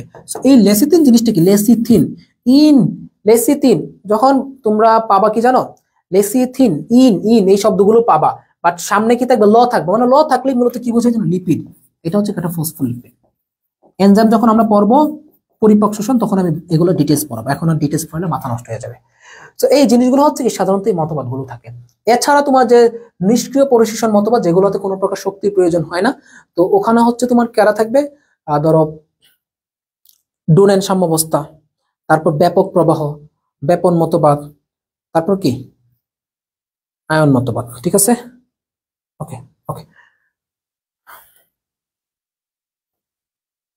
আচ্ছা, কোন রঙের আলো পত্ররন্ধ্র খোলা ত্বরান্বিত করতেছে, আমরা জানি এটা অলরেডি পড়ে ফেলেছি, নীল আলো অথবা কি পটাশিয়াম প্লাস আয়ন, শেষ। তো ব্যাখ্যা পড়ে ফেলছে, এখন তুমি নরমালি সব পাবে। এখন তোমাদেরকে যদি পুরো কোশ্চেন ব্যাংক দিয়ে দেই তাহলে সব মোটামুটি পারতেছো। বায়ুমণ্ডলে কোন ভৌত অবস্থা পরিবর্তনের কারণে প্রসাধন হার বৃদ্ধি পায়, ভাই তাপমাত্রা বৃদ্ধি পেলে বৃদ্ধি পাবে, সিম্পল হিসাব। আপেক্ষিক আর্দ্রতা, আপেক্ষিক আর্দ্রতা যেহেতু ব্যস্তানুপাতিক, তার মানে কি আপেক্ষিক আর্দ্রতা বৃদ্ধি পেলে প্রসাধনটা হ্রাস পাবে। তারপর দেখো বাষ্পীভবনের হার হ্রাস পেলে প্রসাধন হার হ্রাস পাবে, ঠিক আছে। তারপর আসো দেখি, এরপর আমাদের কি আছে, আবহাওয়া মণ্ডলে কি পরিবর্তনের ফলে প্রসাধন হার বৃদ্ধি পাচ্ছে, দেখো বায়ুচাপ কি পরিবর্তনের ফলে, আমরা কি জানি যে প্রসাধন ব্যস্তানুপাতিক, অলরেডি আমি বলছি এটা কোশ্চেন এইভাবে রিপিট হয় 1/, আচ্ছা সো আপেক্ষিক আর্দ্রতা আর হচ্ছে কি তোমার চাপ, এই দুইটার জন্য হচ্ছে ব্যস্তানুপাতিক, তার মানে বায়ুচাপ যদি কমে যায় তখন প্রসাধন হার বেড়ে যাবে, বা আর্দ্রতা বৃদ্ধি পেলে প্রসাধন হার কমে যাবে। এখান থেকে আমি এই প্রশ্নটা সাপেক্ষে তোমাকে বলি, বা যে প্রশ্নগুলো সলভ করাইলাম, তোমরা একটা জিনিস ভালো করে বুঝছো যে আমি যখন শুরুর দিকে 8-10টা কোয়েশ্চন যখন ছিল, তখন যখন আমি প্রত্যেকটা প্রশ্নের ব্যাখ্যা দিয়ে দিছি, এরপর থেকে আমরা খুব বেশি কিন্তু আমাদেরকে থামতে হয় নাই। আমরা দেখতেছো যে আমরা একটা পর কোয়েশ্চন আসতেছে, আমরা কিন্তু ব্যাখ্যা থেকেই সলভ করতে পারতেছি। সিমিলারলি তোমরা যখন বাসায় কোয়েশ্চন সলভ করবা, তখন তোমরা প্রথমে চেষ্টা করবে কি প্রত্যেকটা প্রশ্নের ব্যাখ্যাগুলো পড়া, এরপর যখনই আসবা দেখবা তুমি ব্যাখ্যা না দেখেও তুমি পারতেছো, নর্মালি তুমি পারবা। সো তুমি যদি ব্যাখ্যা সহ করো, তুমি 10-12টা কোয়েশ্চেন একটা চ্যাপ্টার থেকে রিভিশন দিবা, দেখবা ওই 10-12টা কোয়েশ্চেন রিভিশন দিলে তোমার টাইপগুলো ক্লিয়ার। সো আমিও ক্লাসগুলো এইভাবে করি যে তোমাকে 10টা-12টা কোয়েশ্চেন প্রথম দিকে এমন ভাবে পড়াবো যে এই প্রশ্নগুলো সাপেক্ষে যে ইনফোগুলো দিব, এগুলো থেকে বাকি তুমি আরো 50, 60, 70, 100টা কোয়েশ্চেন তুমি অনায়াসে পারবা, বুঝাইছি। সো এই জন্যই হচ্ছে কি, দেখো এই জন্যই হচ্ছে কি তোমার আমার ক্লাসের শুরুতে হচ্ছে একটু টাইমটা বেশি লাগে, কিন্তু পরে আমার ধীরে ধীরে কম লাগে, এবং একটা সময় ছিল, আমি একটু বলি, দেখো আমার এখন না মাঝে মাঝে মনে হয় কি জানো, যে কিছু স্টুডেন্ট থাকে যারা আসলে কোয়ালিটি চায় না। কোয়ালিটি বলতে কি, ধরো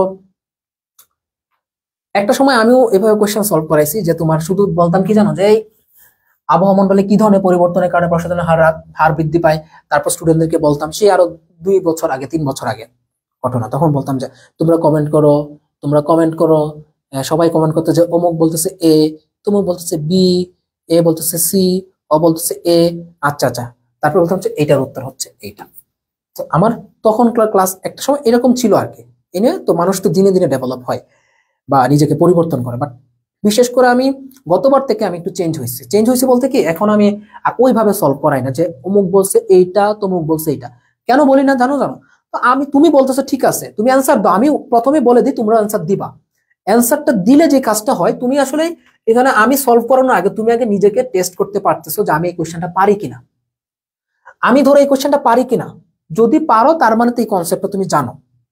আর ধরো পারলা না, উত্তরটা ভুল হয়েছে, তো তখন তুমি বুঝতে পারবা যে কেন ভুল হয়েছে এবং এটা সঠিক ব্যাখ্যাটা কি, যেটা আমি তোমাকে দিলাম। আমি যখন ব্যাখ্যা করবো তখন তুমি আমার এখান থেকে শিখবা যেটা সঠিক ব্যাখ্যাটা কি। আর যদি কোশ্চেনটা পেরে যাও তখন তো তুমি এটা রিপিট করতে পারতেছো বা রিভিউ হয়ে গেল তোমার আরেকবার। সো এটা হচ্ছে কি তোমার লার্নিংটা। দেখো তুমি কেন উত্তরটা করবা, উত্তরটা করলে এখানে জিনিস হচ্ছে কি, একটা মানুষ যখন ভুল করে, ভুল থেকে যখন শিক্ষা নেই, সেই জিনিসটা তোমার বেশি মনে থাকে, হুচটকে শিক্ষাটা বেশি মনে থাকে। সো তুমি ধরো এখানে প্রশ্নের উত্তরটা দিলা, প্রশ্নটা তুমি অ্যান্সার করলা, করার পর সাপোজ তোমার ভুল হয়ে গেছে, সেই ভুলটা হয়ে গেলে তোমার জন্য যে শিক্ষাটা এখানে হবে বা যে ব্যাখ্যাটা আমি তোমাকে দিব, এটা তোমার দেখবা বেশি মনে থাকবে। এই জন্য অন্যের উত্তর দেখে অন্যের সাথে মিলাইতে যাবা না, বা নিজে যেটা পারো বা নিজের যেটা মনে হচ্ছে সেটাই দিবা। যদি ভুল হয়ে যায় তাহলে হচ্ছে কি, তোমার এই ব্যাখ্যাটা শিখে গেলে এইটা আর তুমি জীবনে ভুলবা না, কারণ ভুল থেকে শিক্ষা কখনোই মানুষ ভুলে না। তো এই জন্য হচ্ছে কি, তোমাদেরকে আমি বলি যে অ্যান্সার করো, বাট বারবার ধরো যে অমুক এটা বলছে তুমি এটা বলছে আমি সেটা অ্যান্সার করলাম, নো, এটা না। আমার পড়ানোর স্ট্র্যাটেজি এটা, আমি ভাই একটা কোয়েশ্চেন নিব, সেই কোয়েশ্চেনটার সাপেক্ষে আমি তোমাকে পুরো টাইপটা ক্লিয়ার করব। এটাকে বলো কি রিভিশন, এটাকে বলো রিভিশন, ঠিক আছে? এরকম কোয়েশ্চেন 10-12টা সলভ করলে একটা চ্যাপ্টার শেষ হয়ে যায়। ওকে, তারপর আসো, সালোক সংশ্লেষণে প্রক্রিয়ায় কার্বন ডাইঅক্সাইড প্রয়োজন কেন? দেখো কার্বন ডাইঅক্সাইড কেন প্রয়োজন হচ্ছে, মূলত অক্সিজেন তৈরির জন্য। আচ্ছা অক্সিজেন কি সালোক সংশ্লেষণে বলো তো? অক্সিজেন হচ্ছে কি বাই প্রোডাক্ট। এখন তুমি বলো, আমরা ধান কেন লাগাই, আমরা ধান গাছ কেন করে, বুঝছো? ধান কেন লাগাই, ধান লাগাই কি মানে কি খড় উৎপাদন করার জন্য নাকি হচ্ছে চালের জন্য? ধান গাছ কেন লাগানো হয়? চাল তৈরির জন্য, কারণ চালটা হচ্ছে কি বা রাইসটা হচ্ছে কি এটার মেইন প্রোডাক্ট, আর খড় যেটা সেটা কি বাই প্রোডাক্ট। তো এটা আমাদের মেইন লক্ষণ। সিমিলারলি সালোক সংশ্লেষণ প্রক্রিয়ায় মনে রাখবা অক্সিজেন হচ্ছে কি বাই প্রোডাক্ট, আর মেইন প্রোডাক্ট হচ্ছে কি গ্লুকোজটা। অবভিয়াসলি আমরা গ্লুকোজ তৈরি করবো, তাহলে কার্বন ডাইঅক্সাইড কেন লাগবে আমাদের? গ্লুকোজ তৈরির কাঁচামাল হিসেবে। গাছকে সবুজ রাখার জন্য না, গাছকে সবুজ কে রাখবে? ক্লোরোফিল। গাছকে সবুজ লাগবে ক্লোরোফিল। জলীয় বাষ্প নিয়ন্ত্রণের জন্য না, এগুলো কিছু না। আমরা এখানে মেইন প্রোডাক্ট হচ্ছে কি গ্লুকোজ, এটা আমাদের তৈরি করার জন্য, এটার জন্য লাগবে মূলত। ওকে, তারপর আসো এরপরে চলো, এরপরে সালোক সংশ্লেষণের মূল পিগমেন্ট কোনটি? সো আমি অলরেডি তোমাদেরকে এটা বলে দিচ্ছি যে তোমরা অনেক আগে একটা প্রশ্নে ব্যাখ্যা দিয়েছিলাম, মূল পিগমেন্ট হিসেবে আমরা পাবো হচ্ছে তোমার কি ক্লোরোফিল এ কে। কারণ ক্লোরোফিল এ থাকবে হচ্ছে কি 75%, ক্লোরোফিল বি থাকবে তোমার 25%। আর অ্যান্টেনা পিগমেন্ট কোনগুলো? যে ক্যারোটিন, ফাইকোসায়ানিন, ফাইকোইরিথ্রিন বা জেন্থোফিল, এগুলো হচ্ছে কি অ্যান্টেনা পিগমেন্ট। সো এটা আমি তোমাদেরকে বলছি, তাই না? আচ্ছা, তারপর চলো আমাদের এরপরে আসে কি আমাদের, এরপরে চলো সালোক সংশ্লেষণ প্রক্রিয়ায় পানি প্রয়োজন হয় কোনটি উৎপাদন করতে গেলে। দেখো পানি কেন প্রয়োজন হচ্ছে, আমরা দেখি যে পানি প্রয়োজন হচ্ছে কি, ধরো এই যে পানিটাকে ভেঙে সাধারণত কি হয়, দেখো পানিকে ভেঙে পানিকে কি করে ফটোলাইসিস করা হয়। ফটোলাইসিস, ফটোলাইসিস কেন করা হয় জানো? ফটোলাইসিস প্রক্রিয়া আমরা কি জানি, 2 অণু পানিকে ভাঙবে, ভেঙে তোমার এখানে 4 অণু হাইড্রোজেন প্লাস তৈরি করবে, 4 অণু ইলেকট্রন তৈরি করবে, প্লাস অক্সিজেন তৈরি করবে, ঠিক আছে? এখন কথা হচ্ছে এই যে হাইড্রোজেন প্লাসটা তৈরি করছে, এটা কেন তৈরি করছে? NADPH এর সাথে মিলাইতে, আলটিমেটলি এখানে NADPH প্লাস তৈরি করার জন্য। তো তুমি দেখতেছো পানিটা দিয়ে তুমি কি করতেছো, হাইড্রোজেনটা পাচ্ছ, এই যে হাইড্রোজেন তৈরি করতে পারতেছো ফটোলাইসিস প্রক্রিয়া, এবং এই হাইড্রোজেনটাকে এখানে যুক্ত করে NADPH প্লাস তৈরি করা হচ্ছে, ঠিক আছে? তাহলে তোমার কিন্তু এটা মানে না পড়লেও তুমি এটা বুঝতে পারতেছো যে আমি পানিকে ভাঙলে আমি তো হাইড্রোজেন প্লাস পাবো, আর হাইড্রোজেন প্লাসটা আমার এখানে যুক্ত হচ্ছে। ক্লিয়ার? এটা না পড়লেও তুমি পারবে এগুলো। তো এক্সাম হলে কিছু কোশ্চেন থাকবে তোমার হচ্ছে কি হয়তো বা পড়ো নাই, আর তুমি ইনস্ট্যান্ট, তোমার যে ইনস্ট্যান্ট ব্রেনটা কাজে লাগে, মানে ইনস্ট্যান্ট তুমি বুদ্ধিমত্তা কাজে লাগে তুমি এগুলো পারবা। তো বুদ্ধিমত্তা আবার ভুলভাবে কাজে লাগানো যাবে না, এগুলো কাজে লাগানোর জন্য এখন থেকে প্র্যাকটিস করতে হবে যে কিভাবে আসলে বুদ্ধিমত্তা কাজে লাগানো যায়। আগের কোশ্চেনটা না পড়ে থাকলেও তুমি যদি বুদ্ধিমত্তা কাজে লাগাইতে তুমি পারতা। তো দেখবা কিছু হিন্টস থাকবে কোশ্চেনের মধ্যে, এই হিন্টস গুলো তুমি যদি বুঝতে পারো তাহলে অনেক কোশ্চেন তুমি পারবা, যেগুলো তুমি পড়োই নাই এগুলো তুমি পারবা। আর শুধু গদবাদা মুখস্থ করতে গেলে তখন কিন্তু তুমি পারবা না, মানে অনেক গদবাদা মুখস্থ করলে পড়া জিনিসও তুমি ভুলে যাবা। আচ্ছা, সালোক সংশ্লেষণের অ্যান্টেনা পিগমেন্ট কোনগুলো? অ্যান্টেনা মানে কি সহকারী, অ্যান্টেনা পিগমেন্ট মানে সহকারী পিগমেন্ট। তো আমরা জানি কি ক্যারোটিনয়েড এবং কি ফাইকোবিলিনস, এগুলা। আর ক্লোরোফিল এ এবং ক্লোরোফিল বি এগুলো হচ্ছে কি মেইন পিগমেন্ট, মূল রঞ্জক হিসেবে পাই আমরা। ঠিক আছে, আচ্ছা বেশিক্ষণ নিব না আমরা, কয়টা বাজে আর 15 মিনিট একটু পড়াই, 11টা পর্যন্ত পড়াই। আচ্ছা, সালোক সংশ্লেষণে কার্বোহাইড্রেট প্রস্তুত হয় কোন প্রক্রিয়ায়? কার্বোহাইড্রেট প্রস্তুত হয় কোন প্রক্রিয়ায়? সালোক সংশ্লেষণে কার্বোহাইড্রেট, কার্বোহাইড্রেট মানে কি শর্করা, শর্করা মানে কি এখানে কোন শর্করা হচ্ছে, এখানে তোমার গ্লুকোজ হচ্ছে। এই গ্লুকোজটা মূলত কি প্রক্রিয়া উৎপন্ন হচ্ছে? কার্বন বিজারণ প্রক্রিয়া। তাহলে কার্বনের বিজারণ প্রক্রিয়া হচ্ছে কি তোমার সাধারণত শর্করা তৈরি হচ্ছে, বুঝছো? কি প্রক্রিয়া? কার্বন বিজারণ প্রক্রিয়া সাধারণত এখানে শর্করাটা তৈরি হচ্ছে। সালোক সংশ্লেষণ বিক্রিয়াটা জানো? এই যে কিভাবে দেখো, carbon dioxide plus carbon dioxide সাথে যুক্ত হবে কে বলো? 12 অণু পানি, 12 অণু পানি C6, কি তৈরি হবে এখানে? C6H12O6 প্লাস প্লাস তৈরি হবে কি 6 অণু পানি এবং হচ্ছে তোমার কি 6 অণু কার্বন অক্সিজেন, 6 অণু পানি প্লাস 6 অণু অক্সিজেন তৈরি হয়। এটা হচ্ছে কি সালোক সংশ্লেষণের বিক্রিয়াটা, এবং এটাকে বলা হচ্ছে কি তোমার এখানে কি থাকবে? লাইট, সূর্যের আলো এবং কি ক্লোরোফিলের উপস্থিতিতে। তো এটাকে বলা হচ্ছে কি কার্বন বিজারণের গতিপথ বলা হচ্ছে। আশা করি তোমরা বুঝছো। ওকে, কোন দুটি রঞ্জক পদার্থকে একত্রে ফাইকোভ্যালেন্স বলে? অ্যান্সার করো। কোন দুটাকে একত্রে ফাইকোভ্যালেন্স বলতেছে? আমি বুঝাইছি অলরেডি বুঝাইছি এগুলা। বলো কোন দুটিকে একত্রে ফাইকোভ্যালেন্স বলে? অ্যান্সার করো, কোন দুটাকে একত্রে ফাইকোভ্যালেন্স বলতেছে?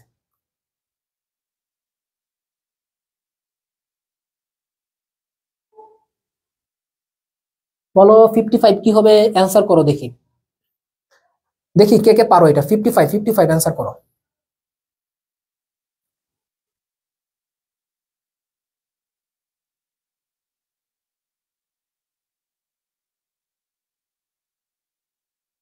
আচ্ছা, কমেন্ট মানে শো করতেছে না আমার এখানে। আচ্ছা দেখো, তো এখানে মূলত কি ফাইকোসায়ানিন, তারপর হচ্ছে তোমার কি প্লাস হচ্ছে তোমার ফাইকো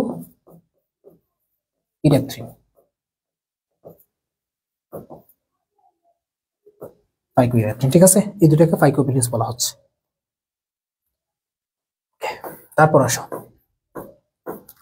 আচ্ছা তোমাদের যদি কোনো প্রকার কোনো কোয়েশ্চেন থাকে, শোনো যেহেতু এটা ফ্রি ক্লাস, আমাদের তো পেইড ব্যাচে তো আমরা ডাউট সলভিং নেই, বাট যেহেতু এটা ফ্রি ক্লাস, সো বলতেই পারো যে তোমরা, আমি বলি ক্লাসটা করে তোমরা কি করবে, আমি নোটটা পোস্ট করবো। প্রথম কথা, নোটটা তোমরা অবভিয়াসলি পড়বা, কারণ উদ্ভিদ সাহিত্য তো একটা গুরুত্বপূর্ণ চ্যাপ্টার, এটা যাতে তোমার কোনো ভার্সিটি পরীক্ষায় মিস না হয় কোনো কোয়েশ্চেন, এই জন্য আমি নোটটা পোস্ট করব। সো নোটটা পড়বা, স্লাইডগুলো চাইলে দেখতে পারো, যদি ফুল ক্লাস করে থাকো তাহলে স্লাইড আর দেখার দরকার নাই, তোমাদের কাজ হচ্ছে নোটটা পড়বা।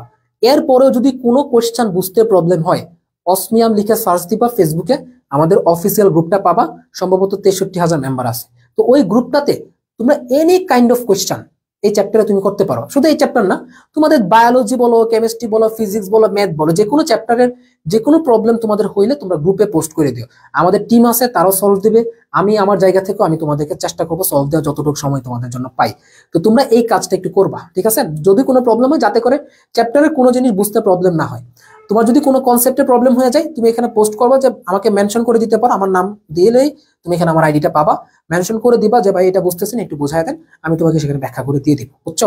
তো ইনবক্সে এসে গুতাগুতি করলে লাভ নেই, অনেকে ইনবক্সে মেসেজ দাও, মেসেজ আমি নিজে মেসেঞ্জার খুবই কম ইউজ করি, সাধারণত আমার হোয়াটসঅ্যাপ ইউজ করা হয়, আমি ফ্রেন্ড বন্ধু বান্ধবের সাথে কমিউনিকেট করলে হোয়াটসঅ্যাপ ইউজ করি, মেসেঞ্জার ইউজ করা হয় না। সো আমাকে মেসেজ দিলে লাভ নাই, ফেসবুকে গ্রুপে পোস্ট করে দিব, আমাকে মেনশন করে দিতে পারো, মেনশন না করলে আমার সামনে পড়বে। আচ্ছা, তো সালোক সংশ্লেষণে এক অণু গ্লুকোজ প্রস্তুত করতে কত কি প্রয়োজন? আমরা একটু আগে বিক্রিয়া দেখলাম, 6 অণু কার্বন ডাইঅক্সাইড এবং কি 12 অণু পানি, এই যে 12 অণু পানি এবং কি 6 অণু কার্বন ডাইঅক্সাইড। ঠিক আছে, আচ্ছা এরপর আসো, এরপর দেখো ল অফ লিমিটিং ফ্যাক্টর কে প্রস্তাবনা করে? Limiting factor, law of limiting factor কে দিয়েছেন? ব্ল্যাকম্যান কি দিয়েছেন? ল অফ লিমিটিং ফ্যাক্টর, অর্থাৎ যারা মূলত হচ্ছে তোমার কি শেষ হয়ে যাচ্ছে। লিমিটিং ফ্যাক্টর বলতে কাদেরকে বোঝাচ্ছে? যারা মূলত হচ্ছে কি ধরো বিক্রিয়া শেষে আর উপস্থিত থাকবে না, এদেরকে বলা হচ্ছে কি সাধারণত লিমিটিং ফ্যাক্টর বলা হচ্ছে। এবং এখানে কি থাকে? ল অফ লিমিটিং ফ্যাক্টর কে দিয়েছেন বলো? ল অফ লিমিটিং ফ্যাক্টর দিয়েছেন তোমার ব্ল্যাকম্যান, কালো মানুষ, বুঝছো? এই কালো মানব দিয়েছেন কি ল অফ লিমিটিং ফ্যাক্টর, বুঝছি সবাই? আরেকটা জিনিস আছে, আমি একটু দেখি আমার বইটা খুলে পাই কিনা। আচ্ছা, আচ্ছা আরেকটা, হ্যাঁ এখন ঠিক আছে, ল অফ মিনিমাম, আরেকটা আছে কি law of minimum, law of minimum. তো ল অফ মিনিমাম বলতে কি যেটা কম পরিমাণে থাকবে, মানে যেটা আরো লাগে, এটা দিয়েছেন কি লিবিক, এটা দিয়েছেন কি লিবিক, ঠিক আছে ওকে। তো সালোক সংশ্লেষণ প্রক্রিয়ায় তোমার লিমিটিং ফ্যাক্টর বলতে কাকে পাই আমরা? আলোর তীব্রতা, তারপর তাপমাত্রা, এবং হচ্ছে কি কার্বন ডাই অক্সাইডের ঘনত্ব। কোথায়, কোনটা কোনটা কোনটা এটা? না না, 12 অণু পানি এবং 6 অণু কার্বন ডাই অক্সাইড, 6 অণু কার্বন ডাই অক্সাইড এবং কি 12 অণু পানি, মাথায় রাখবা 6 অণু কার্বন ডাই অক্সাইড এবং কিন্তু 12 অণু পানি হয় এখানে, ঠিক আছে। সালোক সংশ্লেষণের জন্য সহযোগী পিগমেন্ট কোনগুলো? এইগুলাই মোটামুটি ওকে। আমরা এই পর্যন্ত আজকে রাখবো। যারা লাস্ট পর্যন্ত ছিল সবাইকে অনেক অনেক ভাইয়ের পক্ষ থেকে অনেক ধন্যবাদ, অনেক ধন্যবাদ। সো আমি চেষ্টা করতেছি ইনশাল্লাহ তোমাদেরকে পুরো কোশ্চেন ব্যাংকটা যাতে এইভাবে আমি শেষ করে দিতে পারি। সো কালকে আমরা রাতের বেলা আরেকটা চ্যাপ্টার নিয়ে আমি আসবো, আরেকটা চ্যাপ্টারের কোশ্চেন সলভ ক্লাস দিব, পরের দিন একটু অফ রাখবো। তো কালকে ইনশাল্লাহ আমাদের বায়োলজি নিব, আমি কেমিস্ট্রি নেক্সট উইক থেকে নিব। তো কালকে কোন চ্যাপ্টার নেওয়া হবে? উদ্ভিদ সারি তত্ত্ব, এরপর আর কি থাকে বলো? উদ্ভিদ সারি তত্ত্ব, আর কোনটা কঠিন লাগে তোমাদের? নগ্নবীজি নেই নাকি বলো? নগ্নবীজি আবৃত বীজি নিব, বলো কোনটা নিব? নগ্নবীজি আবৃত বীজি, নগ্নবীজি আবৃত বীজি নিব কিনা বলো?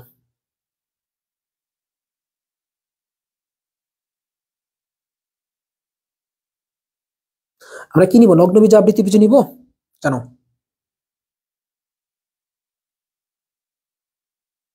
আর যারা আমাদের পেইড ব্যাচ আছো চ্যাম্প 2.0 তে, শোনো চ্যাম্প 2.0 তে যারা আছো তোমাদের সকাল 10:30টায় কি হবে? রিভিউ ক্লাস হবে।